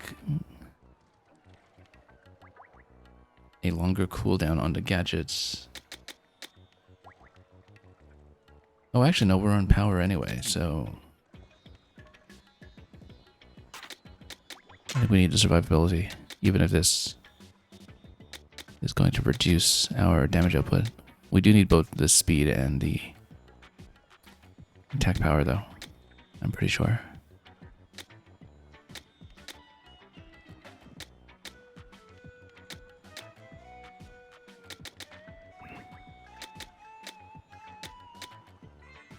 Okay, let's run with that, just to defend.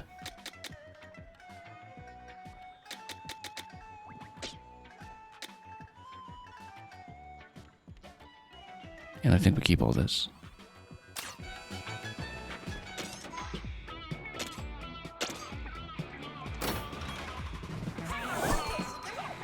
But even if we take very long, the survivability matters more than anything here, so with the damage reduction on a swim form, at least we don't get sniped quite that badly when we're mid-escape. This is potentially such a huge fight, though. It's just, unless we can find a better weak point, that's the only thing I'm considering, that maybe there's a way to hit more effectively.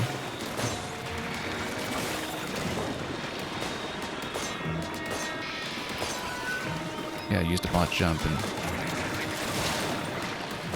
we're in danger already. Whoa, that was way too quick a problem. We're gonna blow to run over that.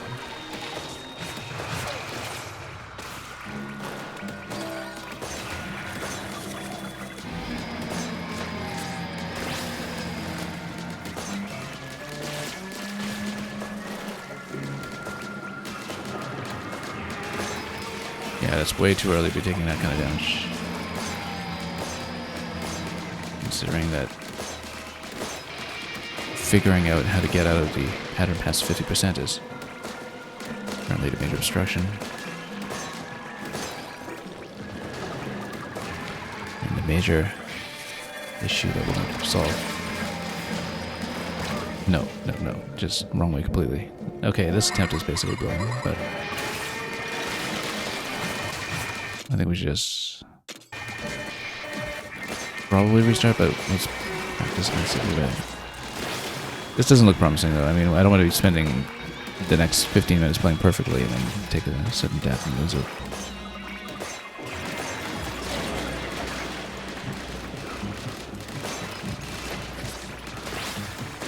That's okay, let's see what we can do. Just study it a bit.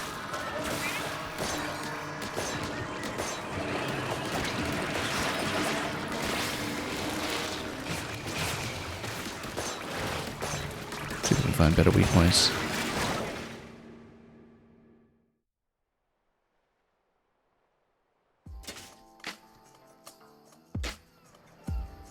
Yeah, we don't really get anything off of that other than experience.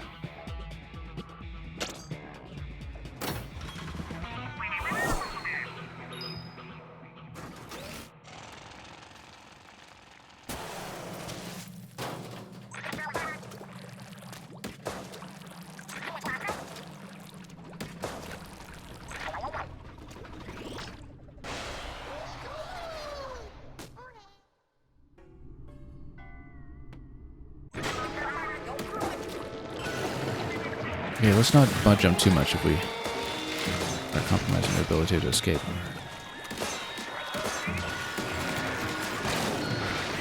Particularly with patterns like this where we're standing a little too close for comfort. We had a good defensive pattern going for the big 60-minute stretch earlier. Nice fight, I think we'll probably still do it. I mean, we got it under 50%. In a very laborious fashion, perhaps. But we did it.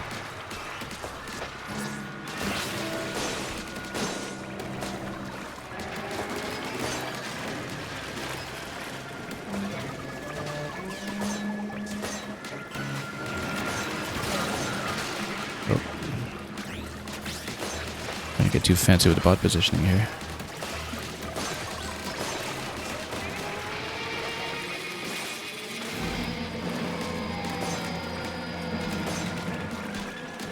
Yeah, just shoot right inside his mouth during that attack.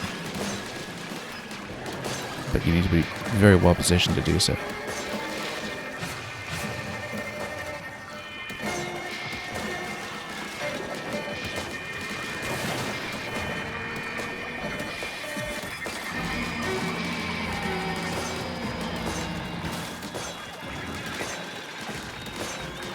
And actually, that was just with the blast boot bonus. It's the same weak point as always. It's not actually better.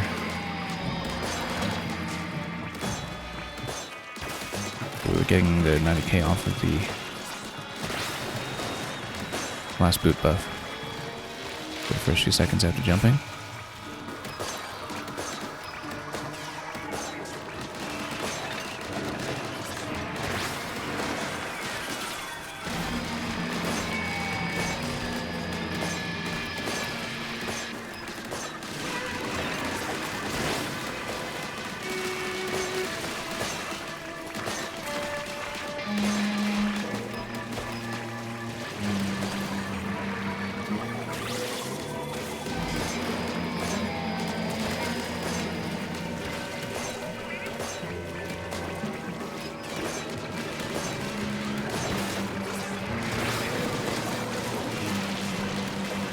Yeah, medium range is best so we can read what's going on and then jump over to its side if needed.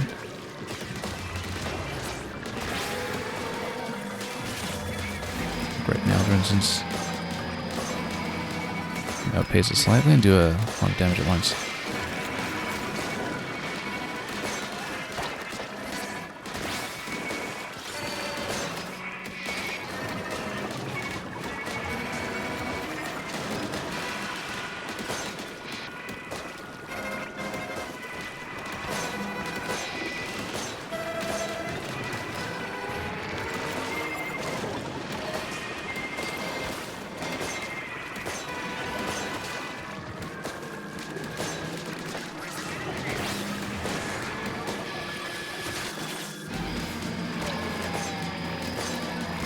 Yeah, you kind of just kind of rotate with it and do a ton of damage. A little more aggression like that might get us through this a bit quicker. Ooh. Bad position that time, though.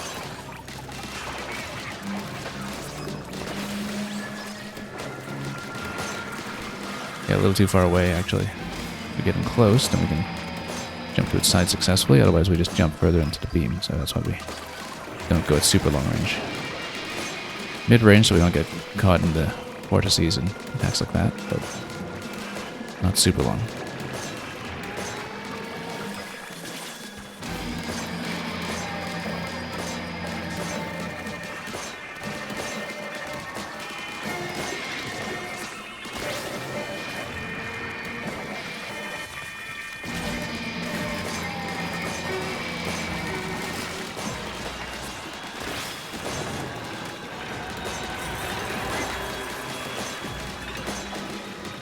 Okay, ad phase. Probably do that. Whoop. Sounds bad. You know what? There's a good big man moment. We're not in danger immediately. We can stock up the eggs.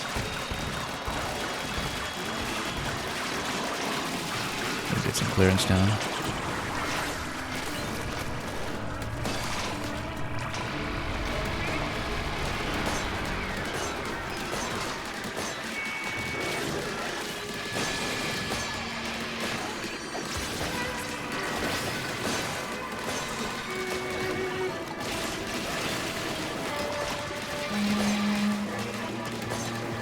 Whoa. Standing pretty close here.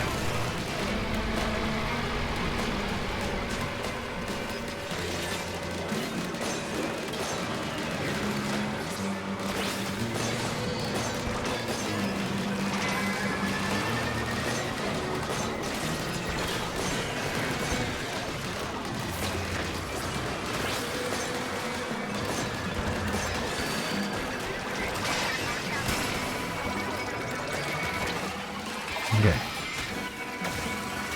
Now let's make sure we get a clear chance to attack.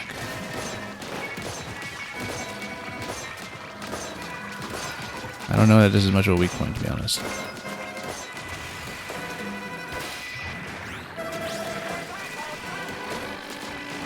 I think we're still possible to go for the mouth, we would have done so, but yeah, I don't think we would use that as effectively as we're supposed to. Just my sense.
I kind of wonder if the damage reduction is better than the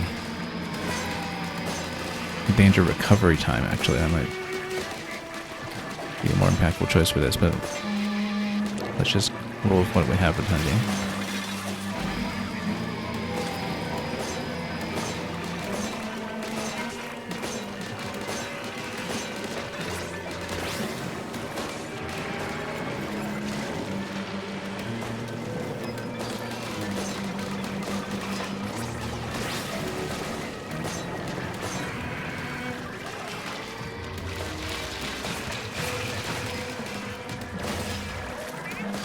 Again, as the attacks past 50%, they're just going to take me down immediately, which we're most worried about at the moment.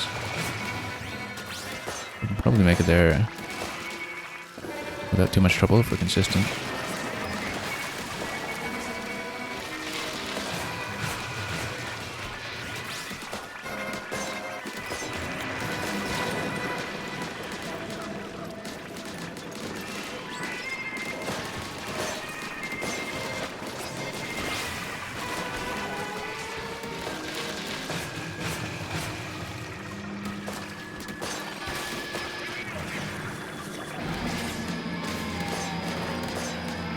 Almost at that 50%. Figuring out the pattern on that point is going to be critical.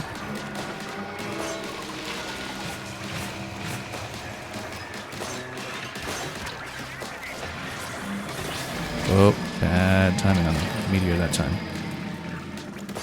Not that we got out, but that was much too dangerous.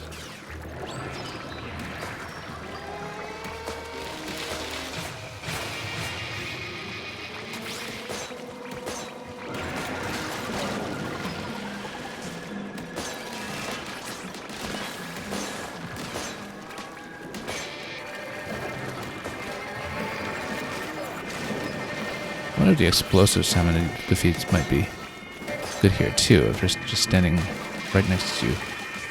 This massive boss the whole time. Maybe get a little bit of extra damage in moments like that. Oop, just got stuck. Oh, we should have gone Big Man though. We had them all charged up and everything. It was a big mistake.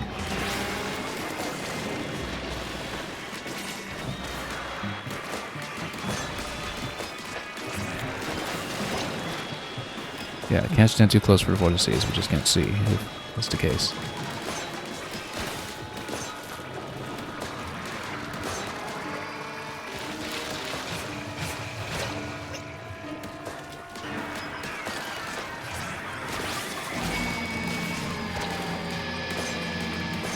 That was a little too close as well. Yeah, we had Big Man available for the emergency and didn't use him.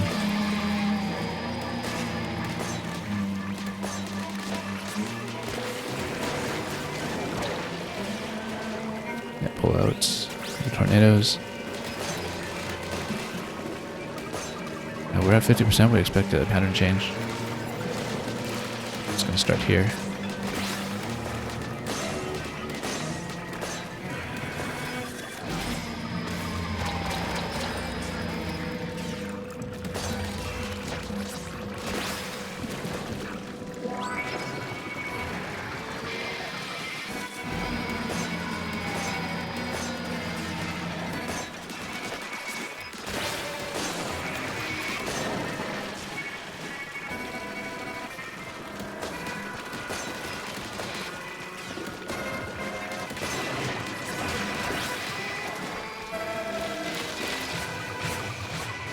Yeah, pull out of those so we can get a bit of a cleaner read on them.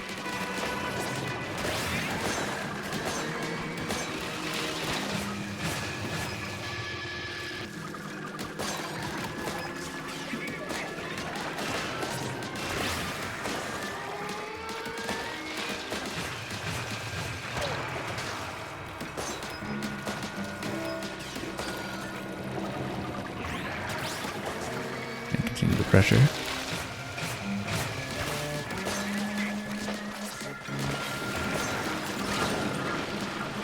Got stuck. Yeah, too close to the wall there. And the thing is, again, we have Big Man available. We don't need to take a loss to stuff like that. That's twice now in that pattern. We're just too close to the wall when the tornadoes go out. We're going to lose to that. We're going to lose to that attack and that attack alone if we're not careful.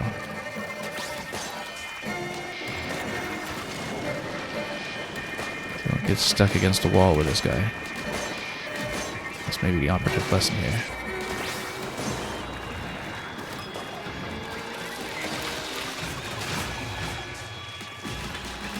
Yeah, you're backed against the wall and you can't see when the vortices come into play.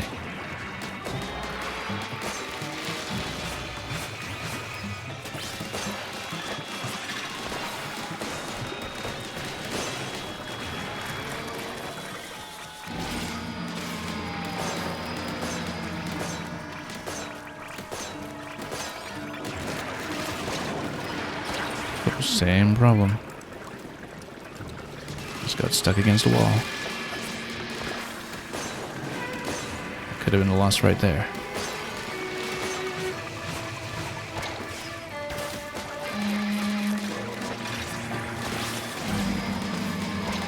Get out.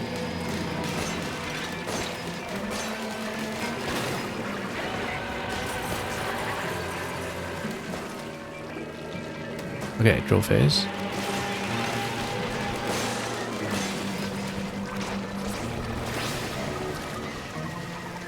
Watch out for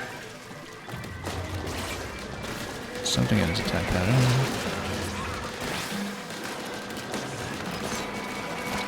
Getting crashing down.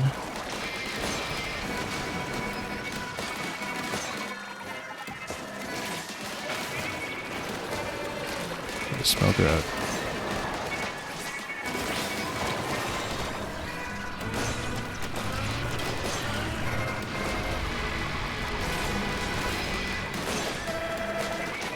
Big stack over there.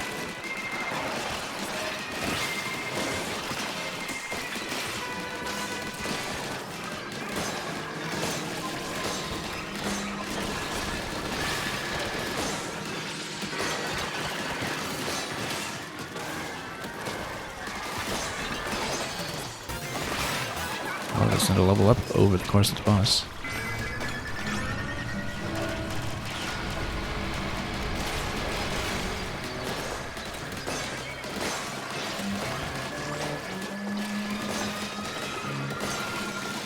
Fly fish somewhere in the wild. Couldn't see it.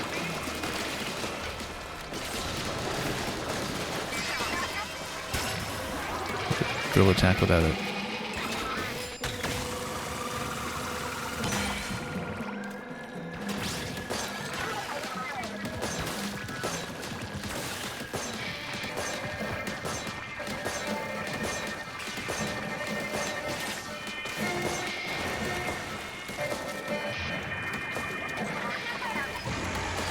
Don't even know if we'll get another drill cycle, just given how long it takes to activate that.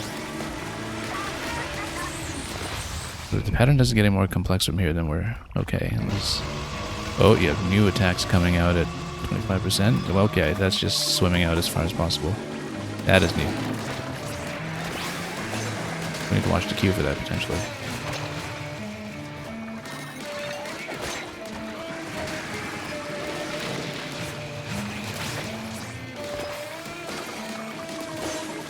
Yeah, we do need to close in sometimes, otherwise we can't damage it.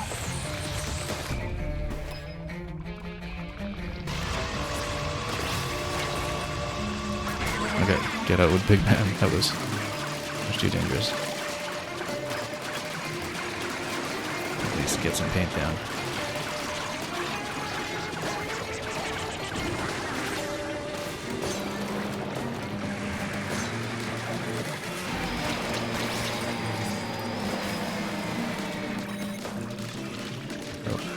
Get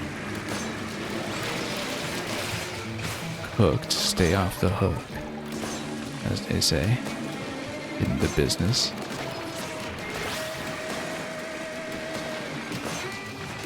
So yeah, so we do need to approach sometimes in order to do damage, but we need to do so with an escape plan in the event of the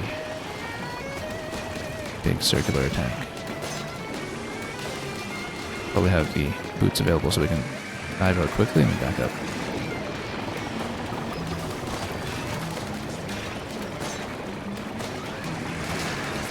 They're on the last life, so can't take this casually.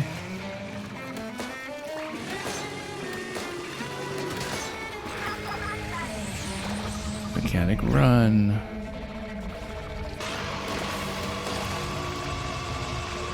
Okay, yeah, if we're all the way at the edge, then we're fine.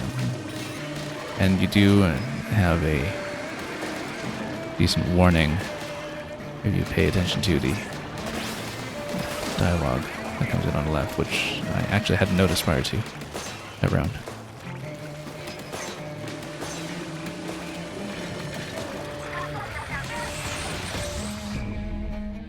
Okay, mechanic run.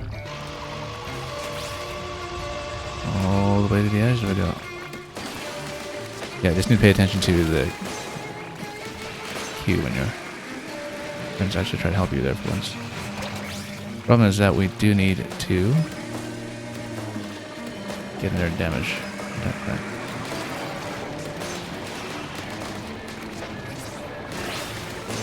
Which I haven't been able to do lately. Is that an excessive risk aversion, it seems.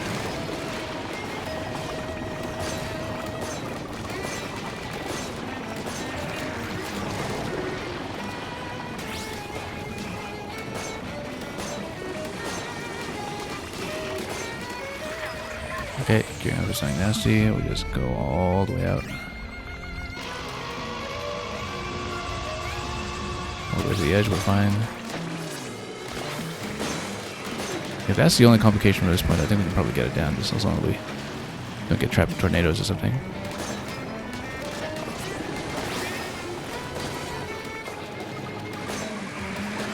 Because it doesn't look like it gets any more complicated than this.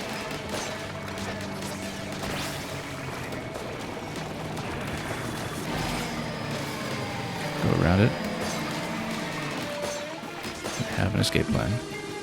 We don't get stuck on the edge or a tornado follow up when we wrap around the side.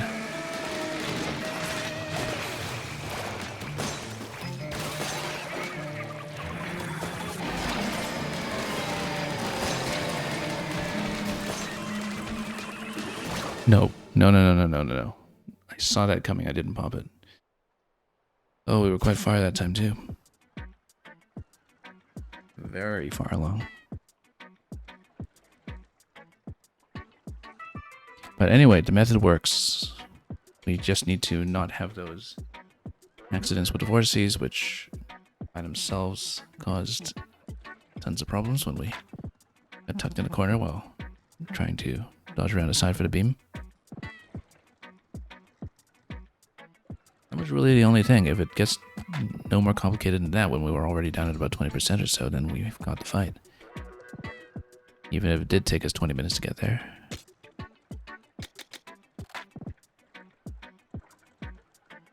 Splatalize with vertical damage against this guy could be very good, but let's see if we actually have the budget for it. Maybe there's something we can replace.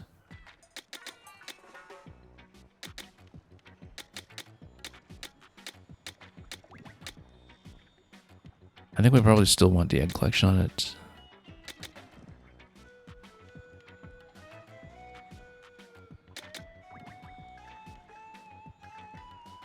Particularly with the 12% that we get off of that.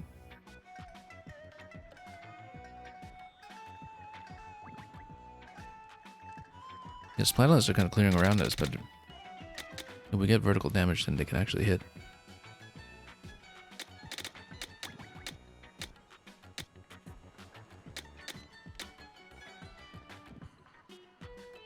I am tempted to take the duration up off since we have a pretty fast cooldown on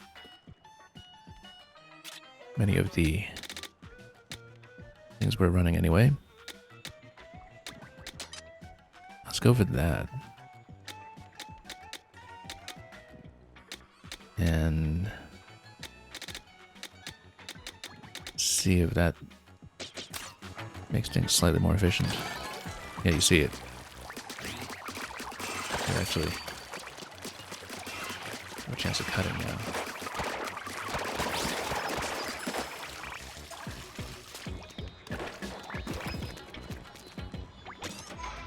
And even just passive damage like that could make a big difference for the length of the fight. We'll go with it.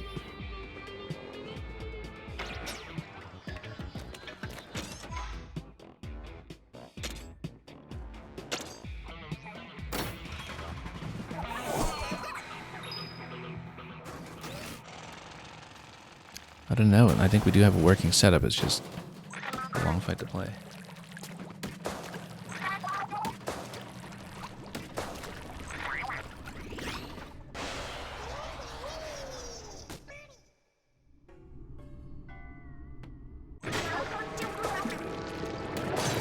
Okay, as long as we don't get trapped, probably okay.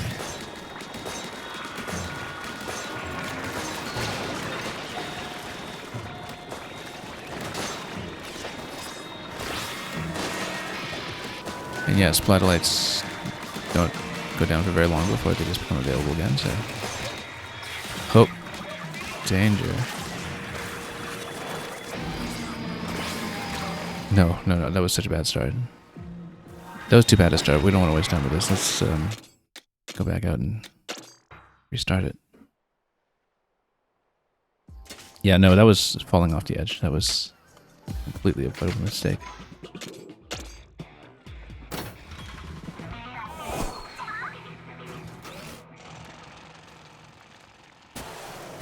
Completely avoidable.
Yeah, that's exactly the problem. No, that's exactly the problem. It is when we have the tornado follow up to that attack. This is too early to lose. Let's redo.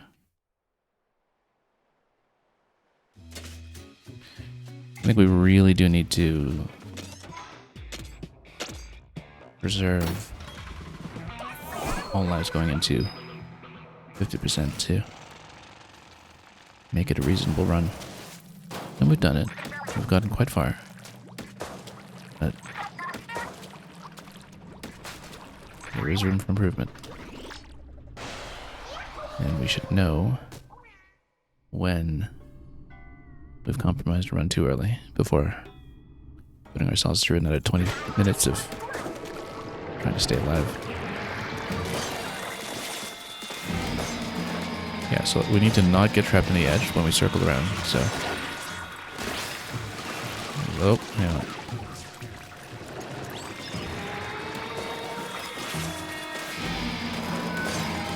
Yeah, circle around, but we need space after that so we don't get a tornado in the face.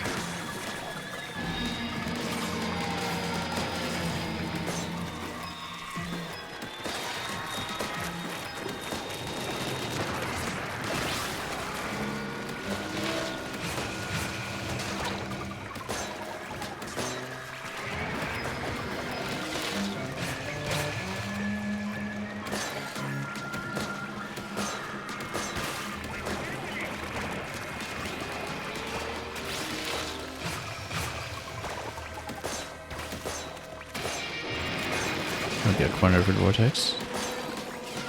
Or the tornado attack, rather. Getting corner for that is consistently one of the biggest threats.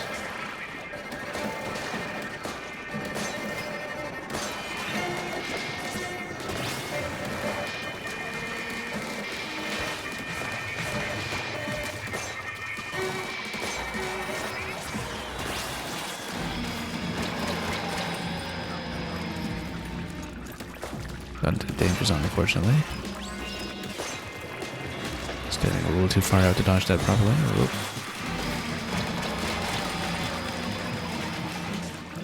And again. Gotta get out. That was a bit sloppy. A bit sloppy all around.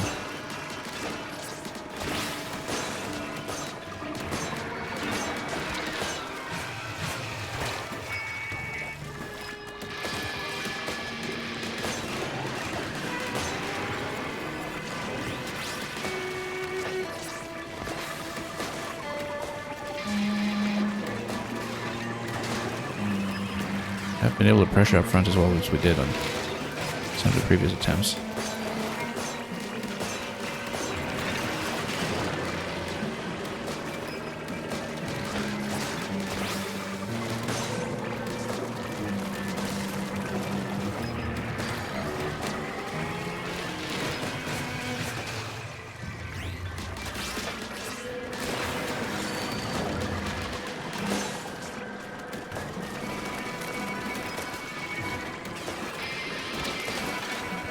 almost wonder if you should go for something like Shiver on this fight. Because while you wouldn't get the escape, you would get more damage output just by popping Shiver on cooldown and clearing space.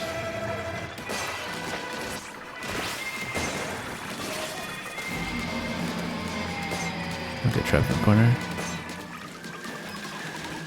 Not a corner because it's round, but you know what I mean, the edge.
Get out before we get trapped.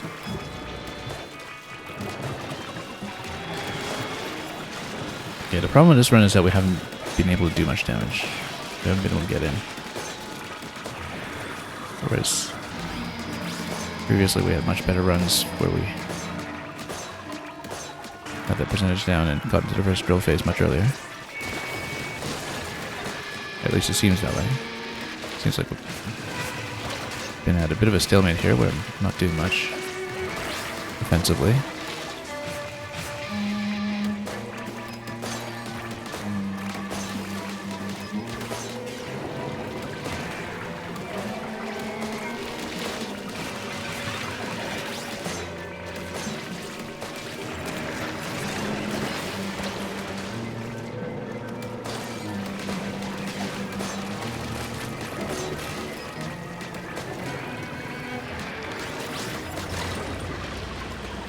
Danger, let's just be careful here and get back out.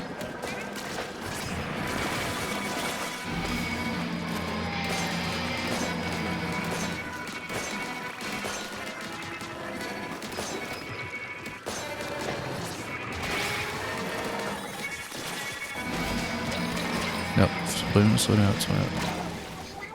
I don't know how we failed to swim out that time. I guess it was too far at that point. But we're not very deep in this attempt at all so far, not even 10% down, I think. So it's been lengthy but not effective. And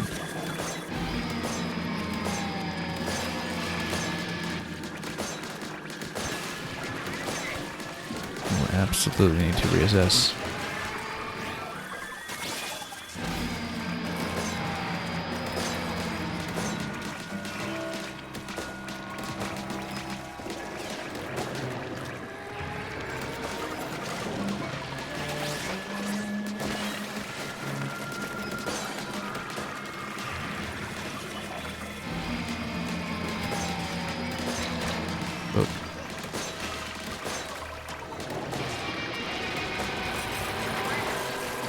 Okay, finally got the egg phase.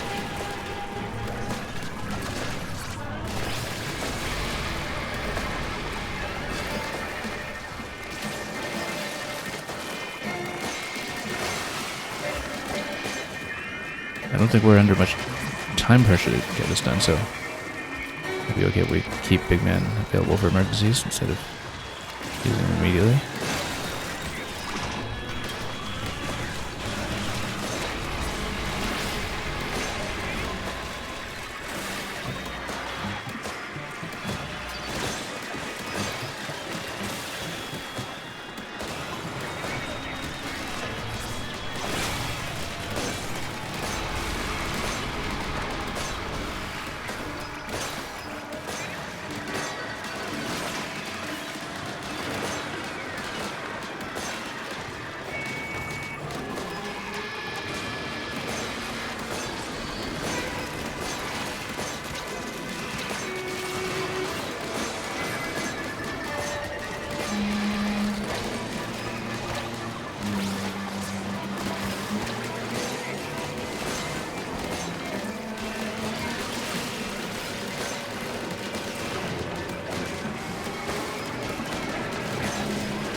drill it.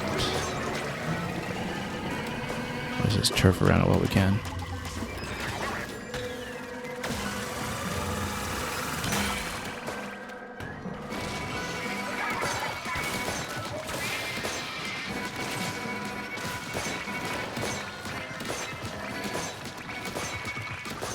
I really don't know if there is a bit of weak points.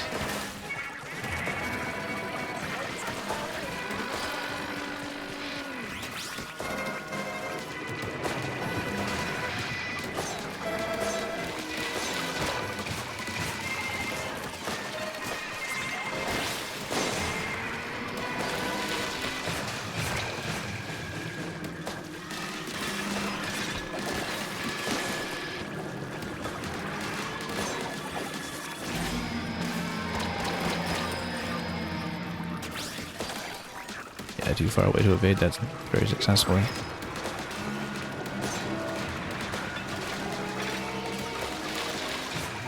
Really do need to maintain mid-range if we can.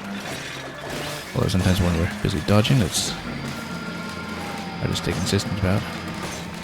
Okay, don't get trapped.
Definitely living a little too dangerously here on attacks like that one.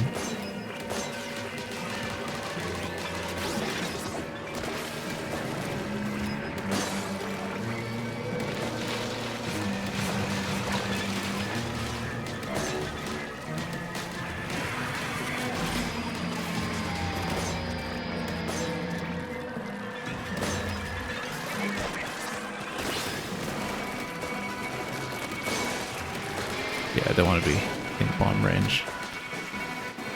Sparky range when we're at risk of danger.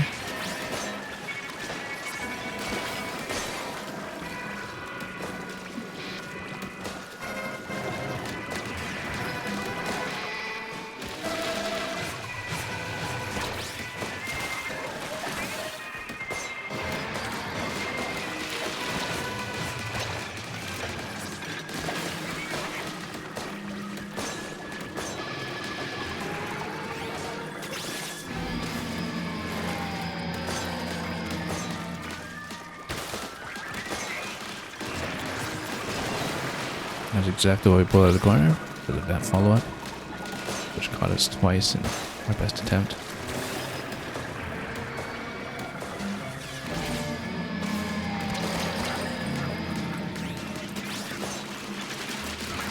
Oh. It was actually an accidental big man activation, but I was in trouble, so it worked out. So I didn't know I was backing into there when I was in danger. I couldn't spin around in time to really check that properly. Bit of a panic move there.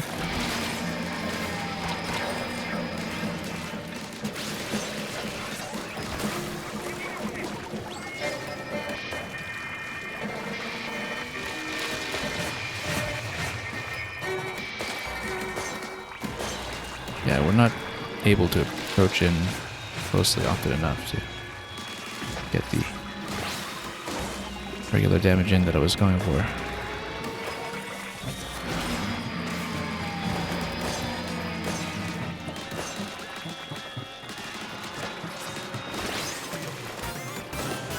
More leveling up in the course of the fight. That was seen every time.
Stay at mid-range.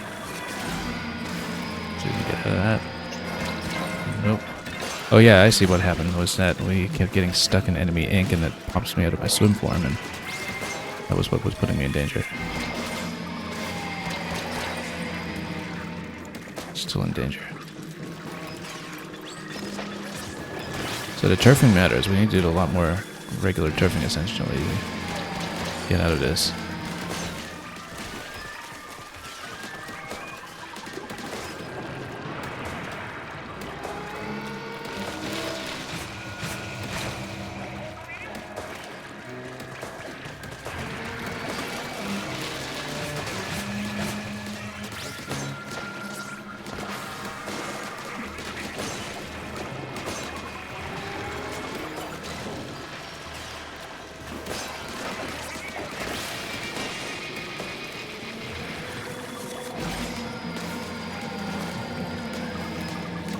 Terrain.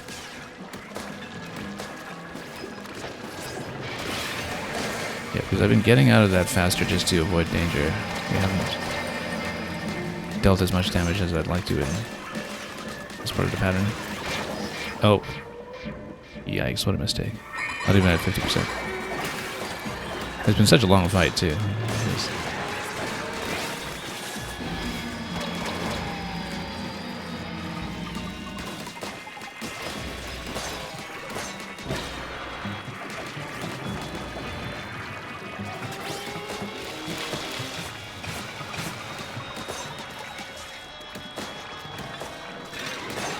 Okay, well, no room for error at this point.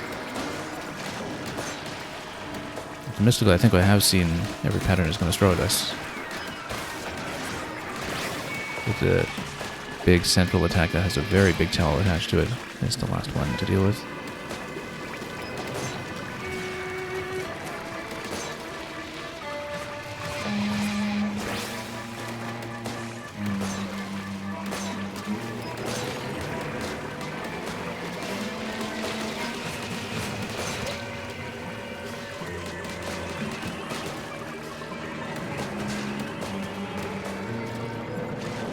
I just haven't been able to approach for damage, but you do need to turf a little bit on the way so we don't get stuck.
attacks were approaching a little more often. Got it under 50% at this point, but still a long way to go.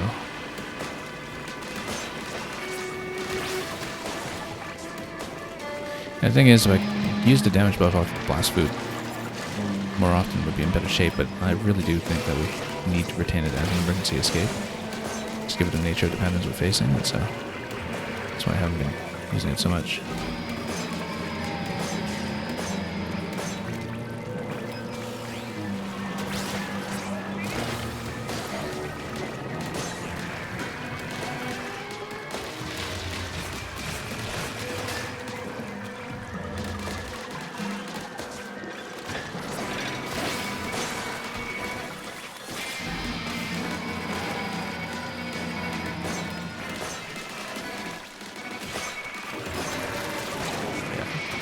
Vortex is exactly what we're learning to avoid.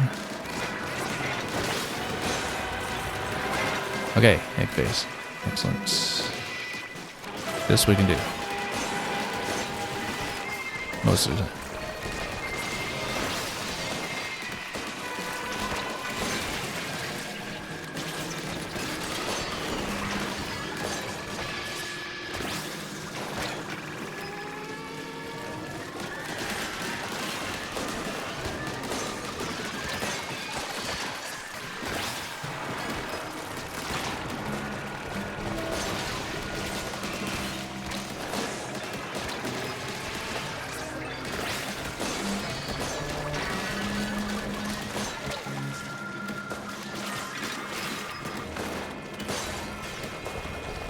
Yeah, we can afford to play pretty aggressively for this part. We'll save big man for danger. Just given how precarious the situation is currently.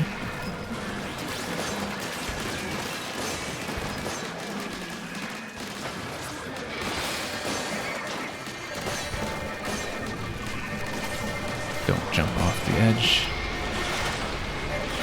A valuable lesson for us to learn.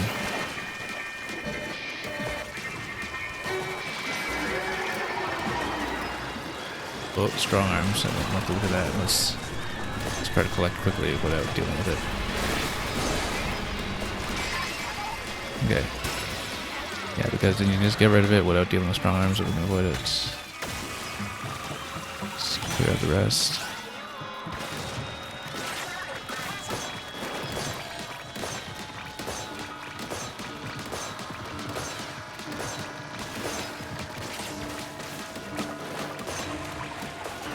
Okay. A sizable amount down. Getting close to our best attempt. We'll see if we get the radial attack soon. Yeah, and here it is.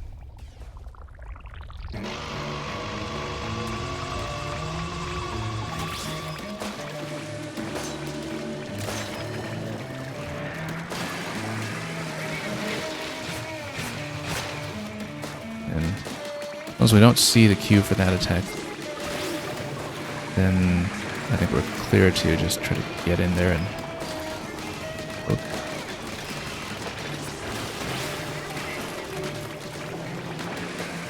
We do need to pay attention to Shiver calling it out, perhaps.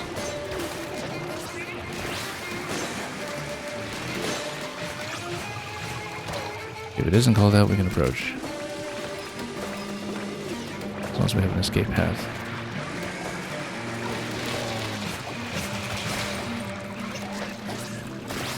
This might be a big man moment. Let's just get out.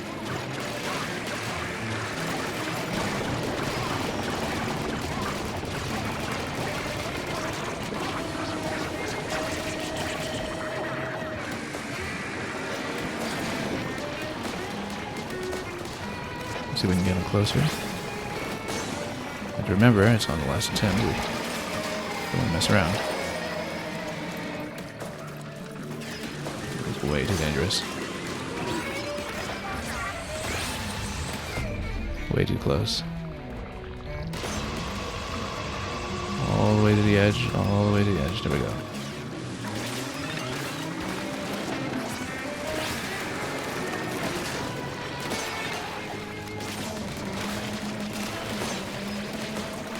Let's use the blast boot a little more aggressively so I can get out of danger. Whoop. Wow, that was not great. That was actually a missed input. Nice. Luckily survived. Because that could have been it right there. And I've not been able to get in close to deal damage lately.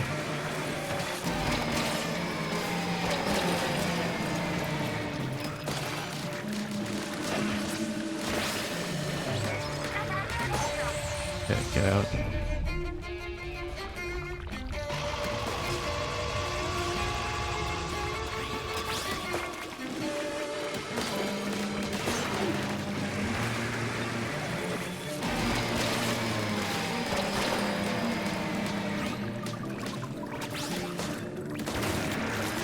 No. That was too risky. We should have stayed submerged to heal up there. But I popped my head out for a moment to deal some damage. That was a big mistake. 26 minutes into the fight.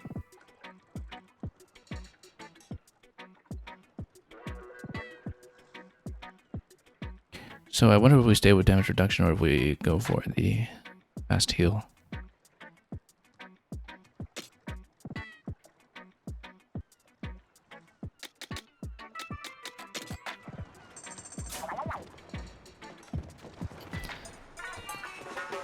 I mean, that's a lot of time with the hands on the controller.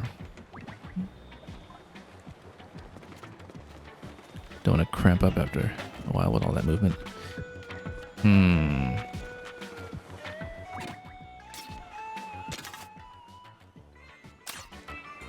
Well, we can pump the main weapon slightly if that helps, but let's take a look here for a moment while we scrap what we can.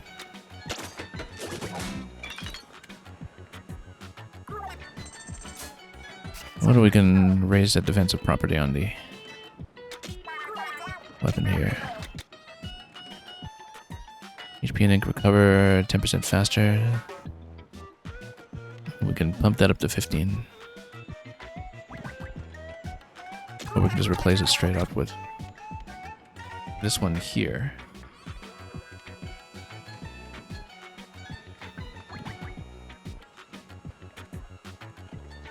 If we're not too worried about the ink.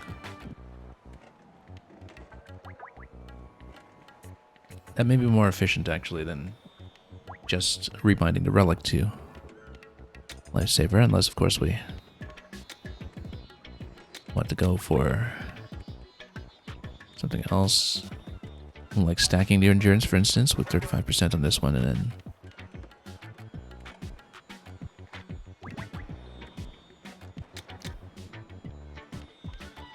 the 40%. Tempting to just take this. One of these two.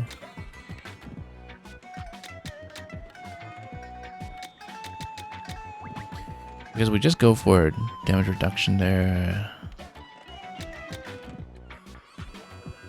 I don't know, I feel like the danger might actually be more useful. Let's take a look at what we're looking at for the relic.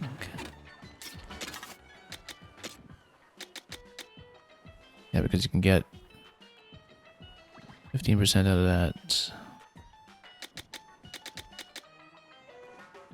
Got squid endurance here currently.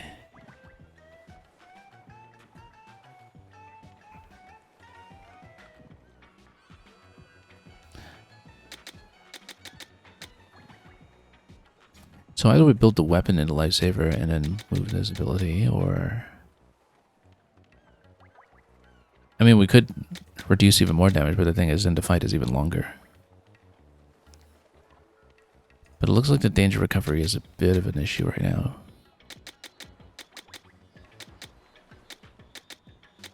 So essentially the question is, whether we want to pull the submerge recovery and hands off the weapon and put it on lifesaver instead, just for the danger recovery. So few properties to work with, that's the thing. mean, do we want the additional tank surge? Which upgrades it further? I think we do, just because of the damage increase, just allowing us to clear much faster.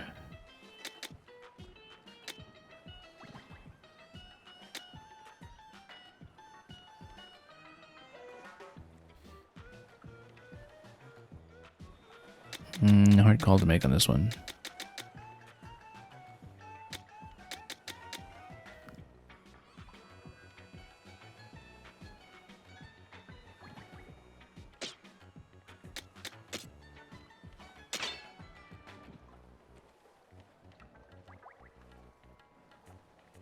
I guess we already have ink efficiency on this one. If we put lifesaver on it instead, then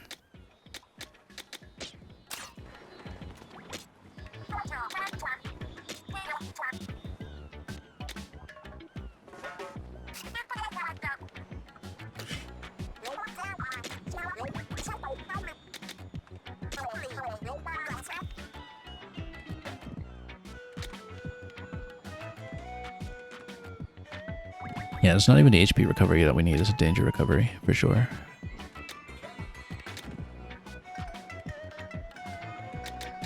I mean, this is the last thing in the game, basically, so... I guess it depends on what we want to try double stacking, potentially. So, for example, if we put endurance on this, then we can play around with stacking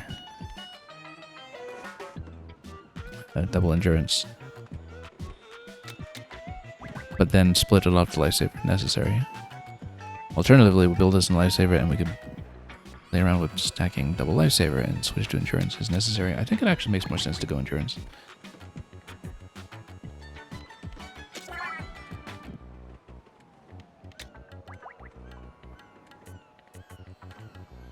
Let's try it. Might be a disaster, but actually we can raise this up to 40% as well. It'll be expensive. So let's not do that yet in case we change our mind about that. And we'll stack double endurance and see what a 75% reduction does in swim form. It's not quite impervious, but it could be impactful. As long as we're okay with the lack of that HP recovery. But the danger recovery is still a potential problem, just given how heavily you get hit.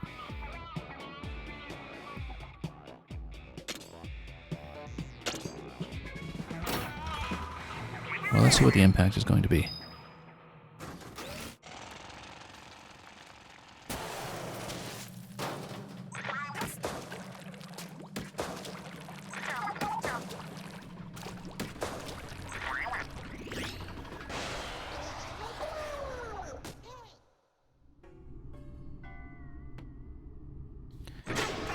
Okay, really is a half-hour fight.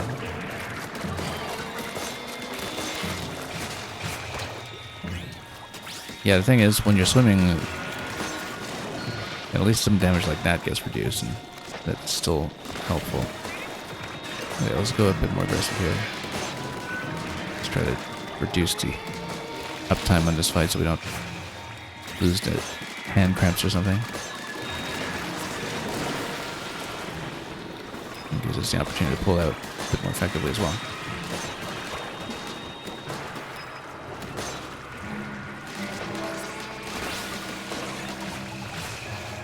Because when we're stuck on the beam, then, you know, with the 75% reduction, we might be able to just tank it straight up.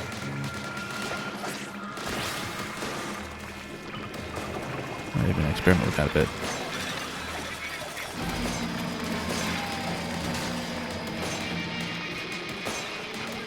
If we get stuck in a patch of enemy ink that we can't go through, we might still be able to weather that, as long as we're not already in danger.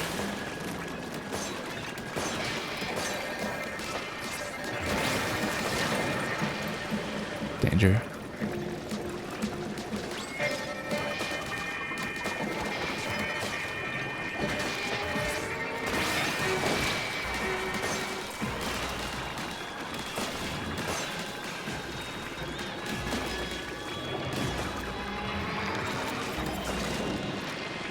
danger. Let's see if we can chase it down.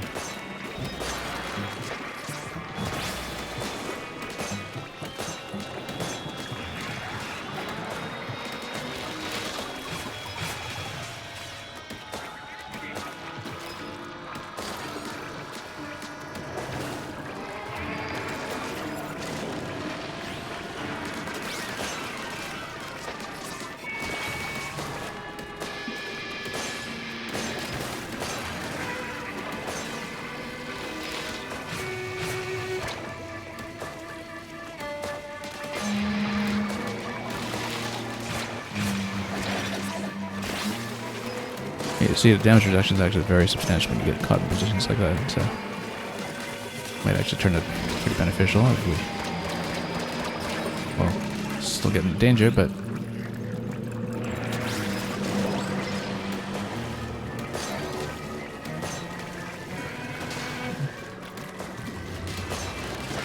at least we had time to get out.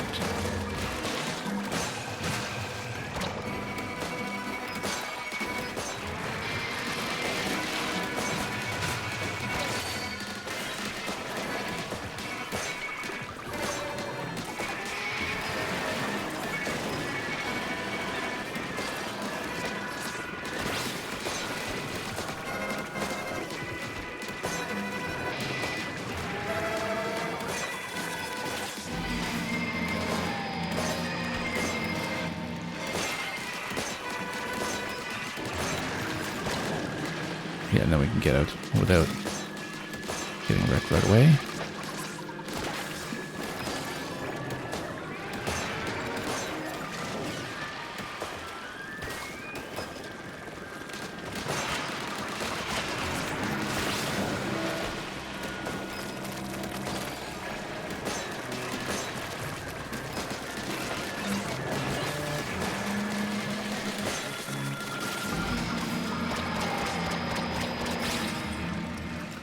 Yeah, got into danger, but was at the last moment.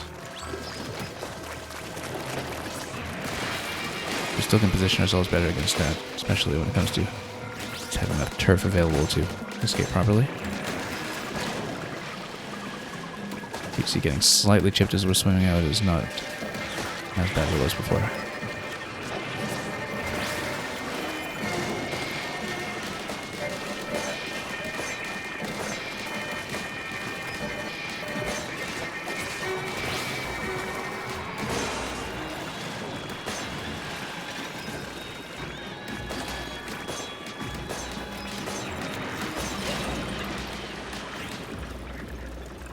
In a spot of danger, we do a big man. If we're in a position like that, we're a bit stuck.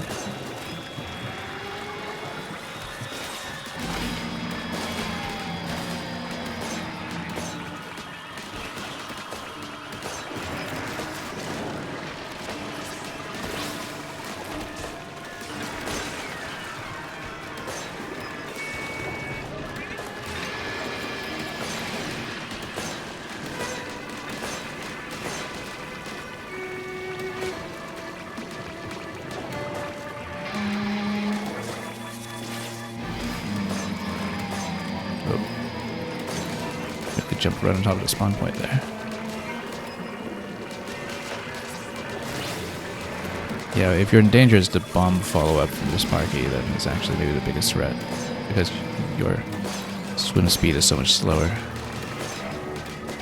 And if you don't have an escape, you just don't have an escape.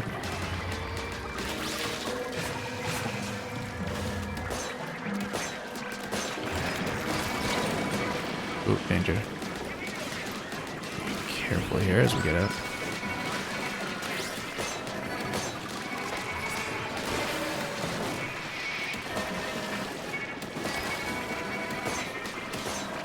Pushing aggressively whenever we can.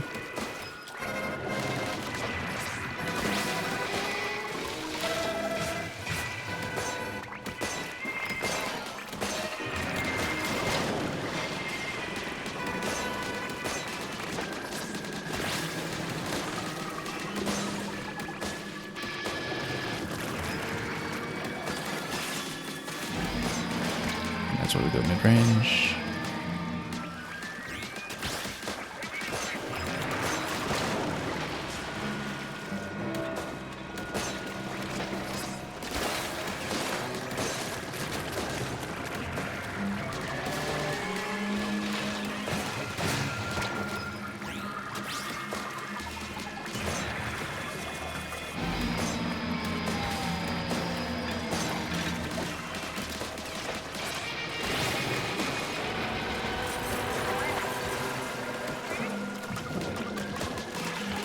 Okay.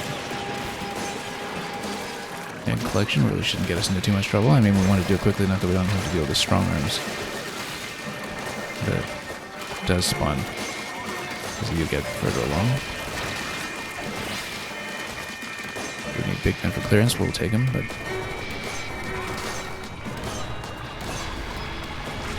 for the most part we'll just continue without.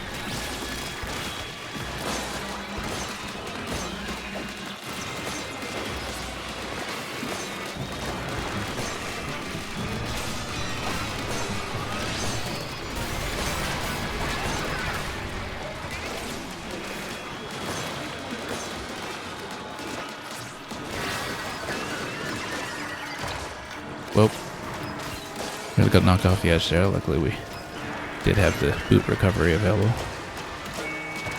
That was a close one.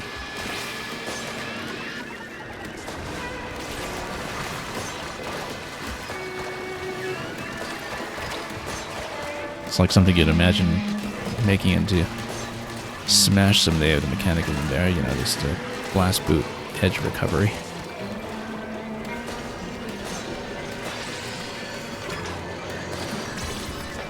It was very much a Smash Brothers moment to pull something off like that.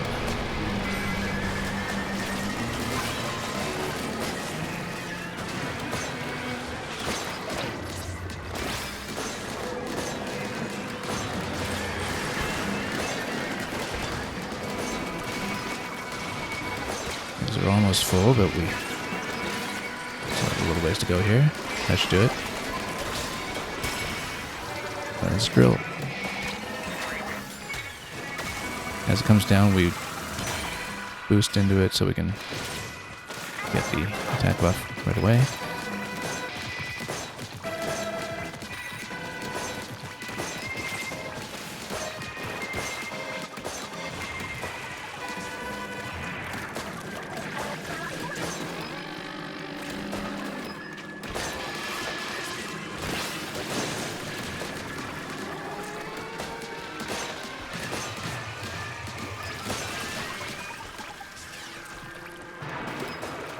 Yeah, let's get some of the turf back. The blasters are really not great for turfing.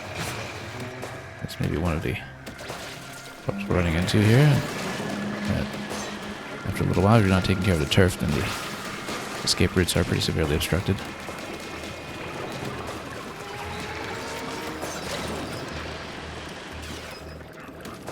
Okay, just get out of danger naturally. When we're in danger, yeah, just stay in swim form. Just get that recovery, and let's prioritize safety.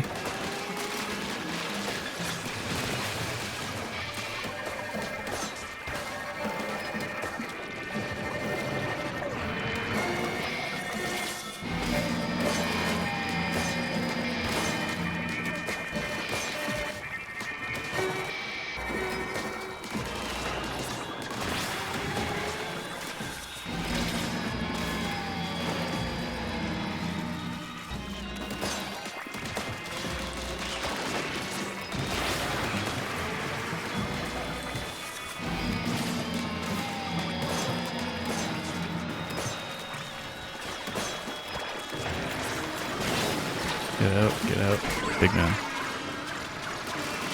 Yeah, I didn't like my chances there, so didn't need to hit the emergency button.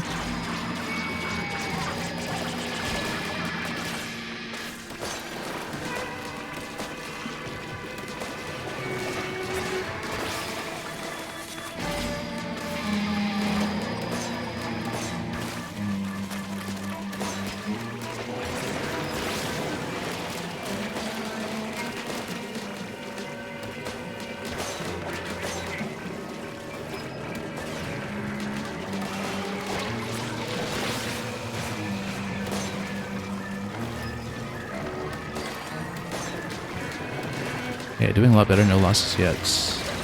About 60%, but we have to be very careful here. Getting that explosives while walking my way.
That attack pattern particularly, the drill attack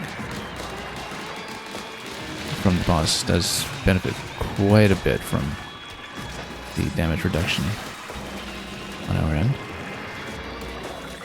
It's probably the clearest example of that has improved our fortunes here.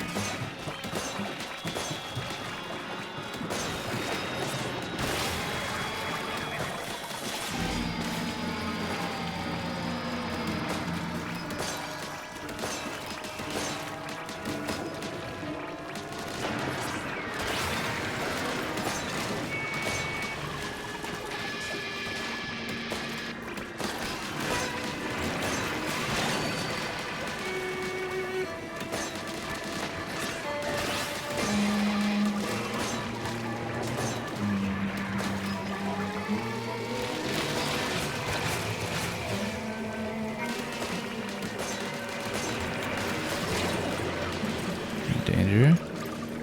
Do a big man available in case of emergency, but we're okay.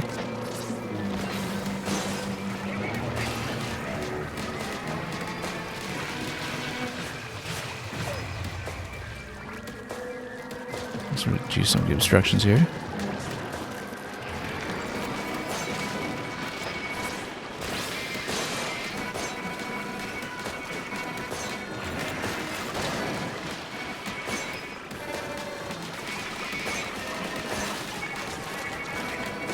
At about that 50% mark.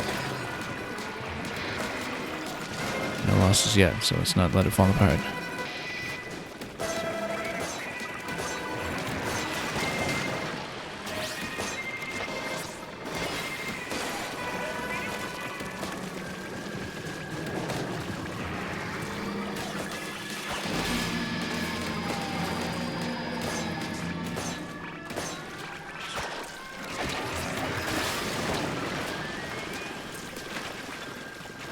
Exactly the trap that we fell for.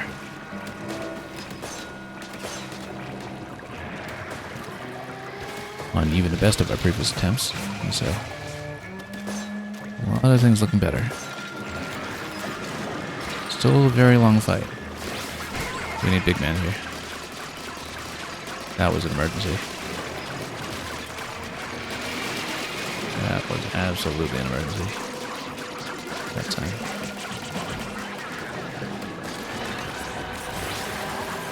And we'll get into the egg phase. We will not have big man available for a little bit, but we'll be able to play this safely without too many mishaps. We can afford to use all our powers aggressively at this point.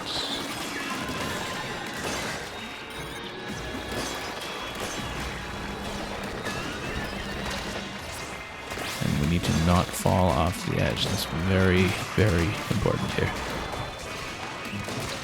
And certainly no smaller frivolous consideration when it comes to the different ways that we could lose in such a scenario.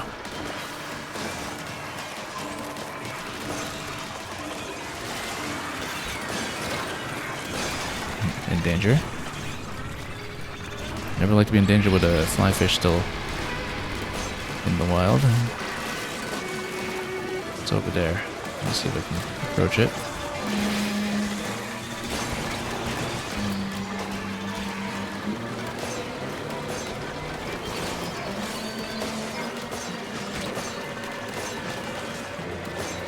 We do have big man up again. If it comes to that. Would like to get rid of the fly fish though.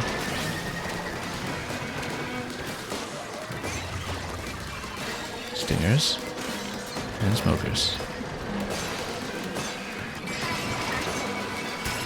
Okay, drill attack number 2.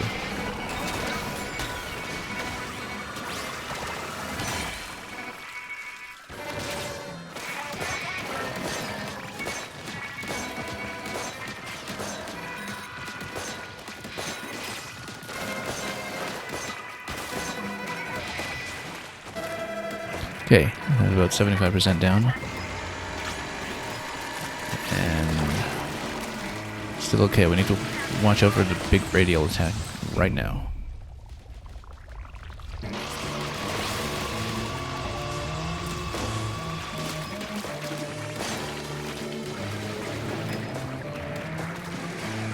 And then we approach again, so we don't get caught at super long range. So we can actually do some damage too.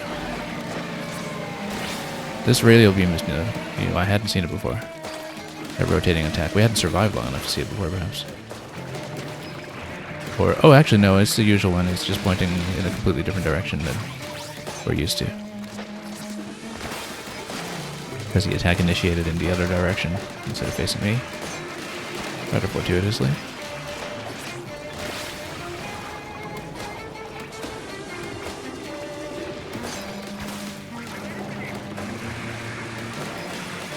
Get out. And get out.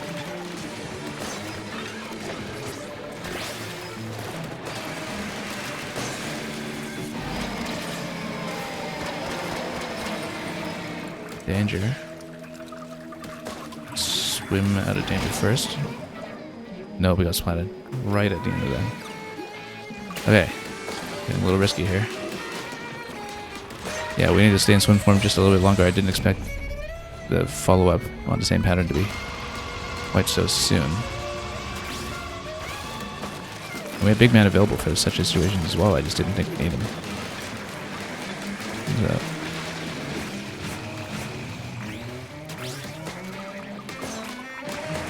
Yeah, caught by surprise that time without getting out of danger quickly enough. Thinking I had enough of a safety margin to recover by myself.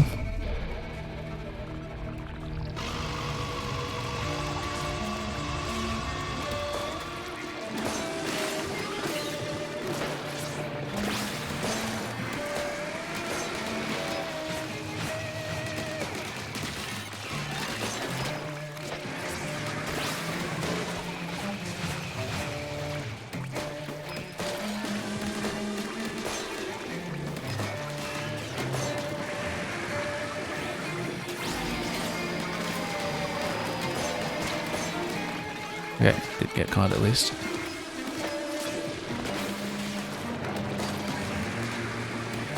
Switch the positioning. Yeah, it follows up that twice. That's why we need to watch out, because didn't used to do that twice in a row, and that's new. Okay, get out. Get out of danger. Not gonna risk it. And then we do need to get off to the side. Whoa, how do we get into danger here? Thought it was safe. Yeah, we need to fix the turf situation. We've got too much turf in the middle that's unclaimed, and which is obstructing all the escapes.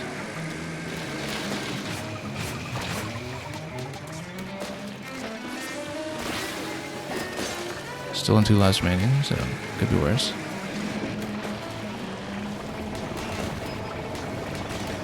We haven't been able to approach.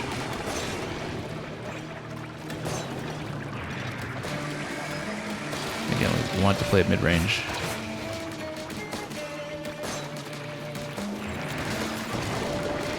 We can actually deal some damage. It's easier to escape the beam as well, which I think we should make sure we have enough of an escape for the central radial attack.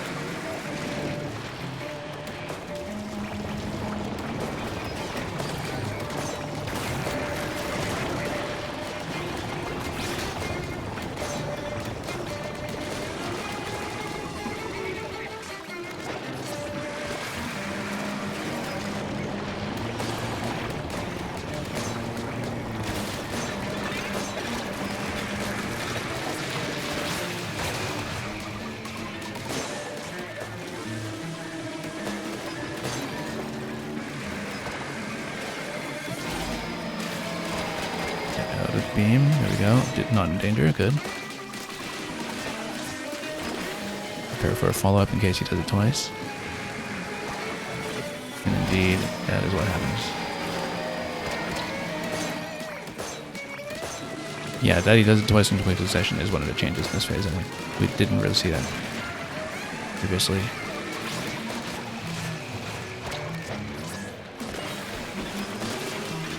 Just sparky clearance more than anything.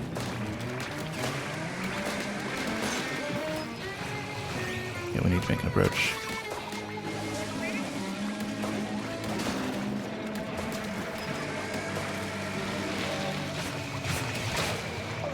Okay. Oh, get out.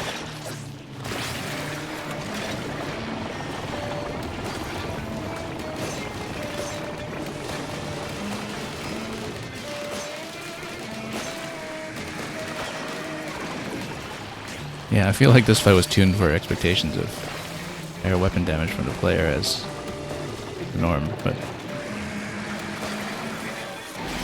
we'll see. Okay, not in danger. That's good. Watch out for the second one.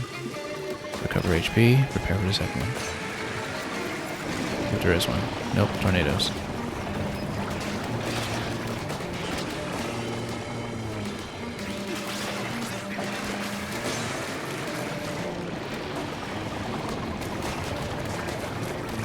Ideally, we get another drill phase, but if we don't, then we'll just have to chip down this way.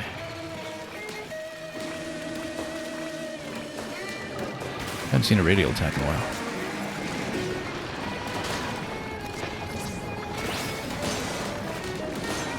Tornado attack is usually a good opportunity to do a quick meteor to defend against lots of ads. That's usually the time we've been going for there. Oh. Let's get out of danger. And then we need to get out. All the way to the corner. Yeah, big man's been spent. We still have 2 lives though.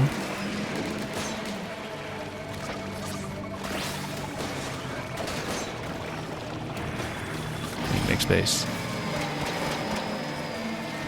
Couldn't always see during the beam attack where the enemy turf is in terms of where I'm able to swim out without obstructions. Get out.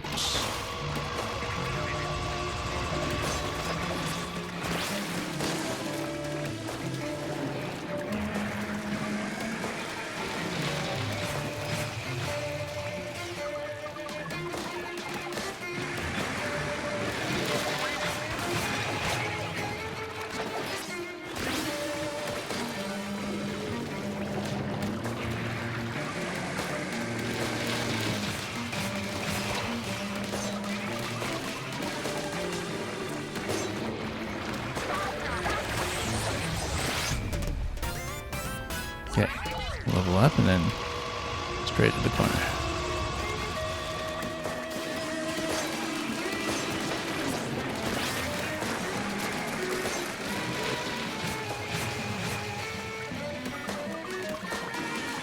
We'll see if we can make it over the line with 2 lives remaining.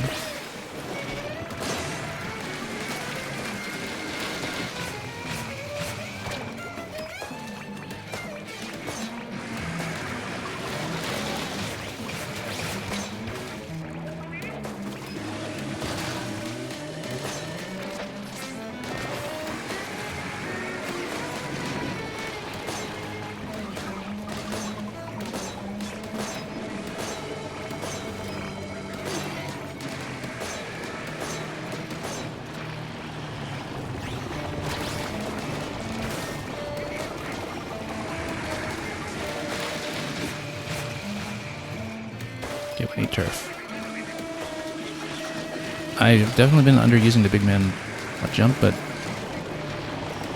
I feel like the bot jump putting us in the air is actually a bit of liability when we sometimes just need swimming and ink recovery very quickly. So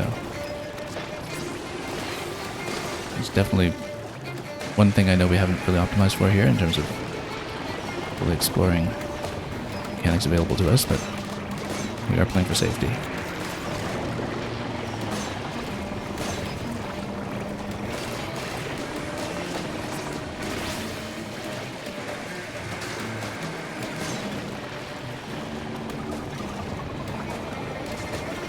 And we're getting there.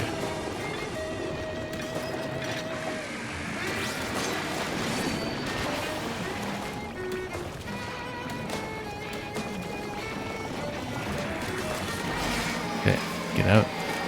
Perfect. Explosives away.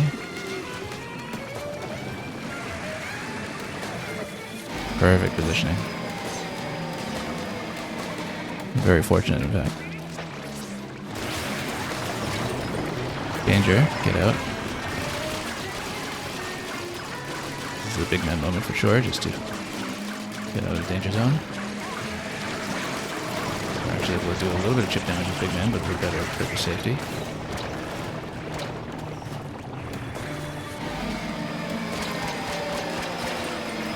Danger, get out.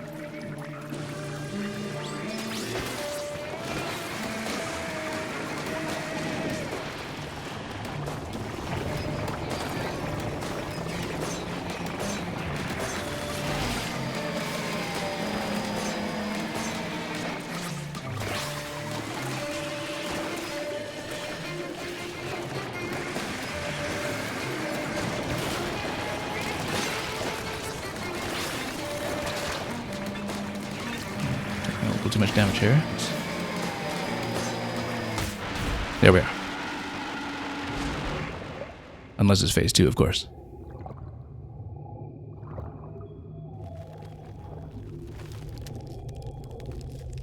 Well, we salted that thing.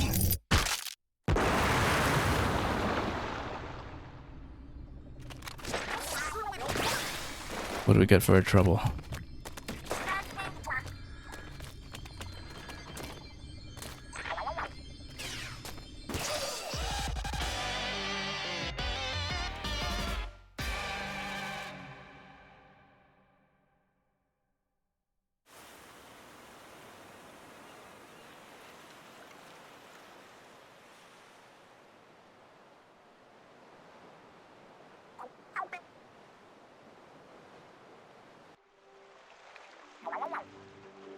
Do I get to see an ending card that shows me the time spent on that fight? Because I think it was probably about half an hour.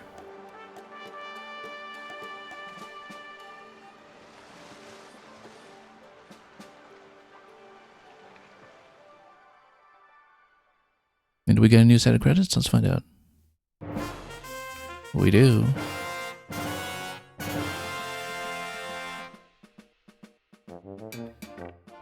Oh, I guess we get to see a roll of our treasure haul with a special ending march.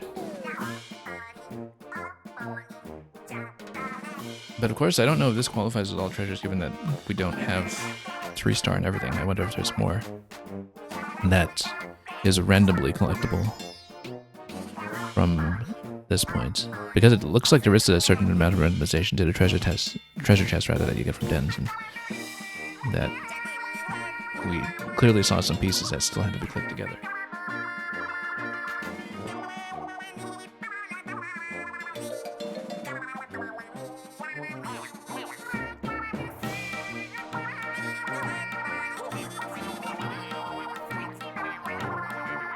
Anyway, glad to give my hands a break after that fight. That was a lot of continuous movement.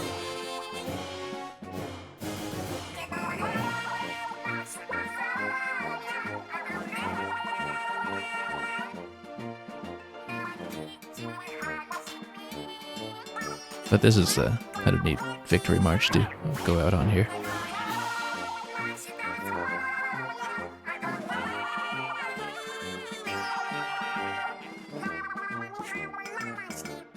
Well, will this cover Splatsville's debts in time for Splatoon 4, wherever that may take place, and whomever that may involve? I guess we'll find out. Only a matter of time, of course, before they decide to swoop in here with a DLC expansion starring Earl and Marina, who will, for the 3rd time in a row, completely steal the show. Might be interesting, actually. You know, just to pull in some additional bot riders with different abilities and additional tech classes or something. I feel like this game actually has room for expansion. I'm not sure it will happen, given that it seemed like it was a very sort of limited, bounded release where they've got something quite definitively finished, and it was a very complete experience. Now, of course, we haven't experienced the multiplayer at all, and that's something that we'll do at some point. I'm certainly glad that we got Small Fry out of the way before this, because I really didn't know how long that would take. To have it down in one attempt today was far above expectations. One attempt without even a lot of tinkering or tuning at all.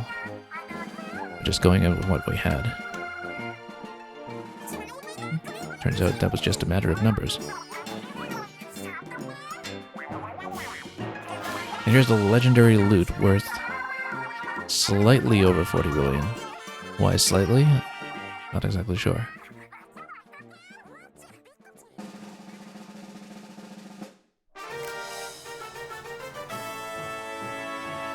Do we get a rank for that? Or just a thank you for playing. Okay. That's fine.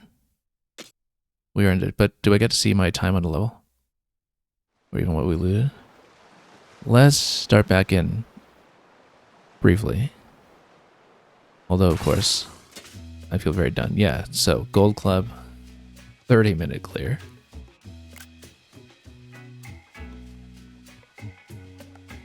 Clearly, there's more to do when it comes to getting the shard yield up, which is a function of the treasures you've collected as well, that we're currently on Gold Whisper.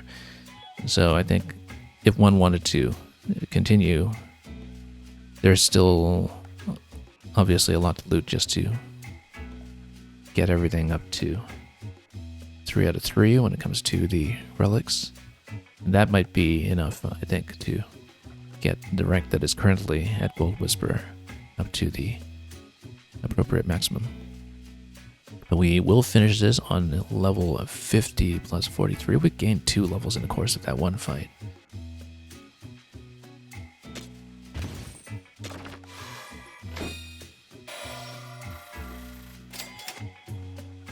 Endless search. Interesting.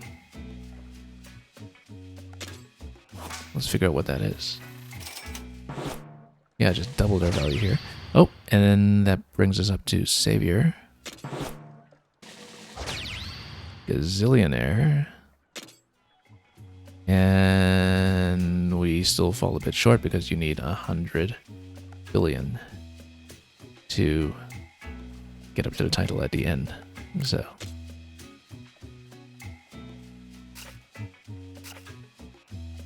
undiscovered gadget parts are easier to find. Oh, and then you can just plug that in as your post-game bonus so you can sweep up your gadget collection at the very end. I see. Well, that works. We should see what our gadget collection actually is. We'll look at the book.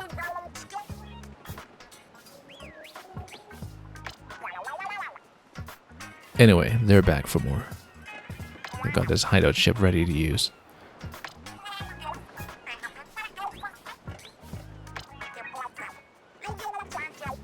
Just for excess and profit.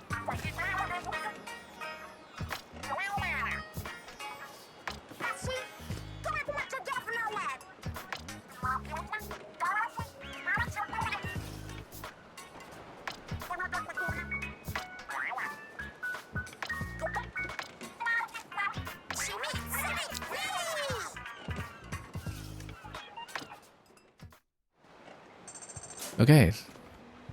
Well, let's take a look.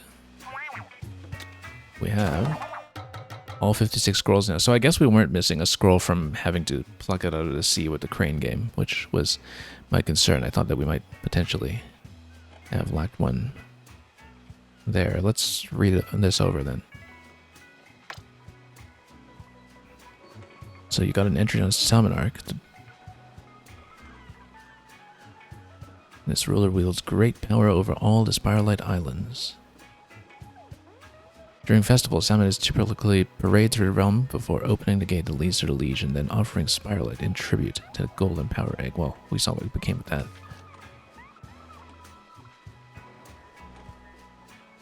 There once was a family with a freethinker who loved machinery. It said this nonconformist went far away without permission and learned dangerous building techniques.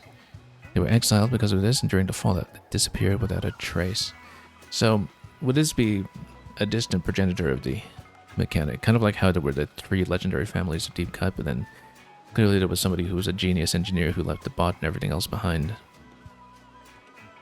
And that perhaps it was a 4th legendary house that's been hidden, kind of like in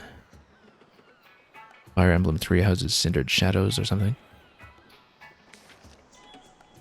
Oh, look at that. Yeah, so this was the old crew from way back.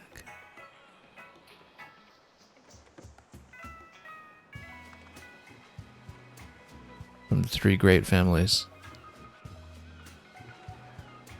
Like how, correspondingly, Big Man's ancestor here is a maternal figure. Flanked by the boys and by the bot.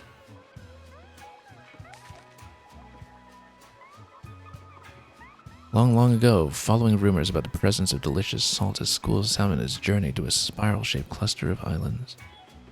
It's said that they became obsessed with the salt and forgot where they came from. So, it's not like they were all originally from the Spiral Islands. They took it over themselves and became this distinct lineage. What's this one over here? Ruins in the sea. Oh, I wonder if this was something I'd collected much earlier and just never read. And yeah, so that's all complete. Let's...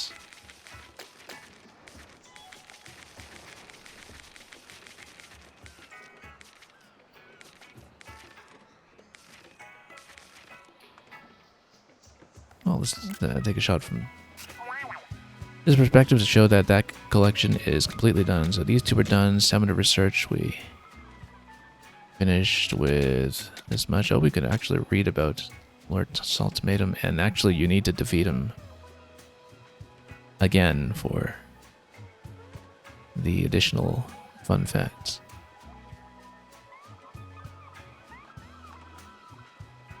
Interesting that we got all the entries from the Summon Arc, though.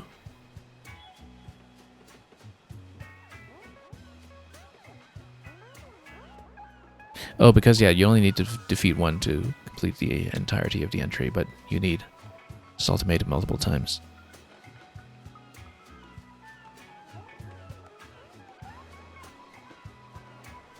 Less likely to get hit in midair, so bot hops might be a good idea. Well, we didn't take advantage of that. Now we know. And I guess we defeated 1,000 scrappers with their V4 engines. So yeah, a little bit short of 75% on the salmonid log, but you need to wipe out so many more. What even is this one? Oh, that's Goldie. We only defeated one Goldie. No wonder. You need 5 to get the next one. Weapon guy, we got 76, and lots more to come, it seems. And where was it that I could see the gadget parts collection? Was here. And so we can see, well, we have some of these we need to buy, but then the rest that we can loot, we now have a bonus for doing so. How do I scroll to what a gadget? Oh yeah, here. So yeah, lots of parts are rating. By the looks of it.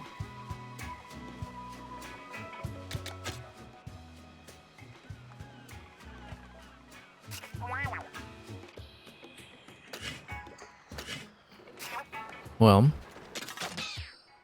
here's the Golden Forever outfit. And some additional weaponry as well. There's one little outlier. We'll probably just scrap that just to tie up a loose end. And this is Golden Forever Kit. Sure, let's switch into that. And Relic Powers, we'll just leave that permanently on.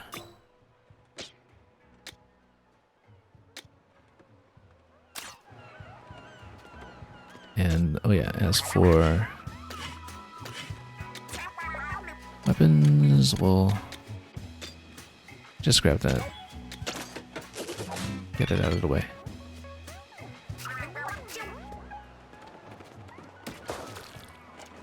Anyway, pretty clear what we're missing. Multiplayer arcade games, which we're pretty far from getting up to that A rank. I don't know if we'll necessarily grind that out on stream, even though these are all pretty fun in their own way, to varying degrees.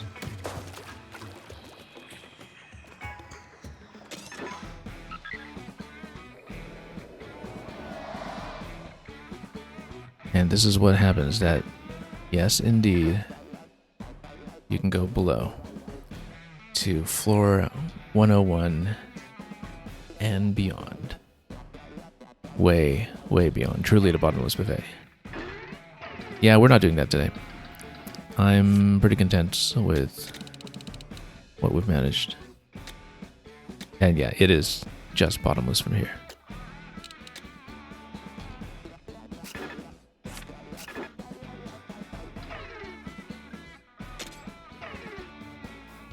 Well, there we go. That's Spiral Islands, and that was Splatoon Raiders.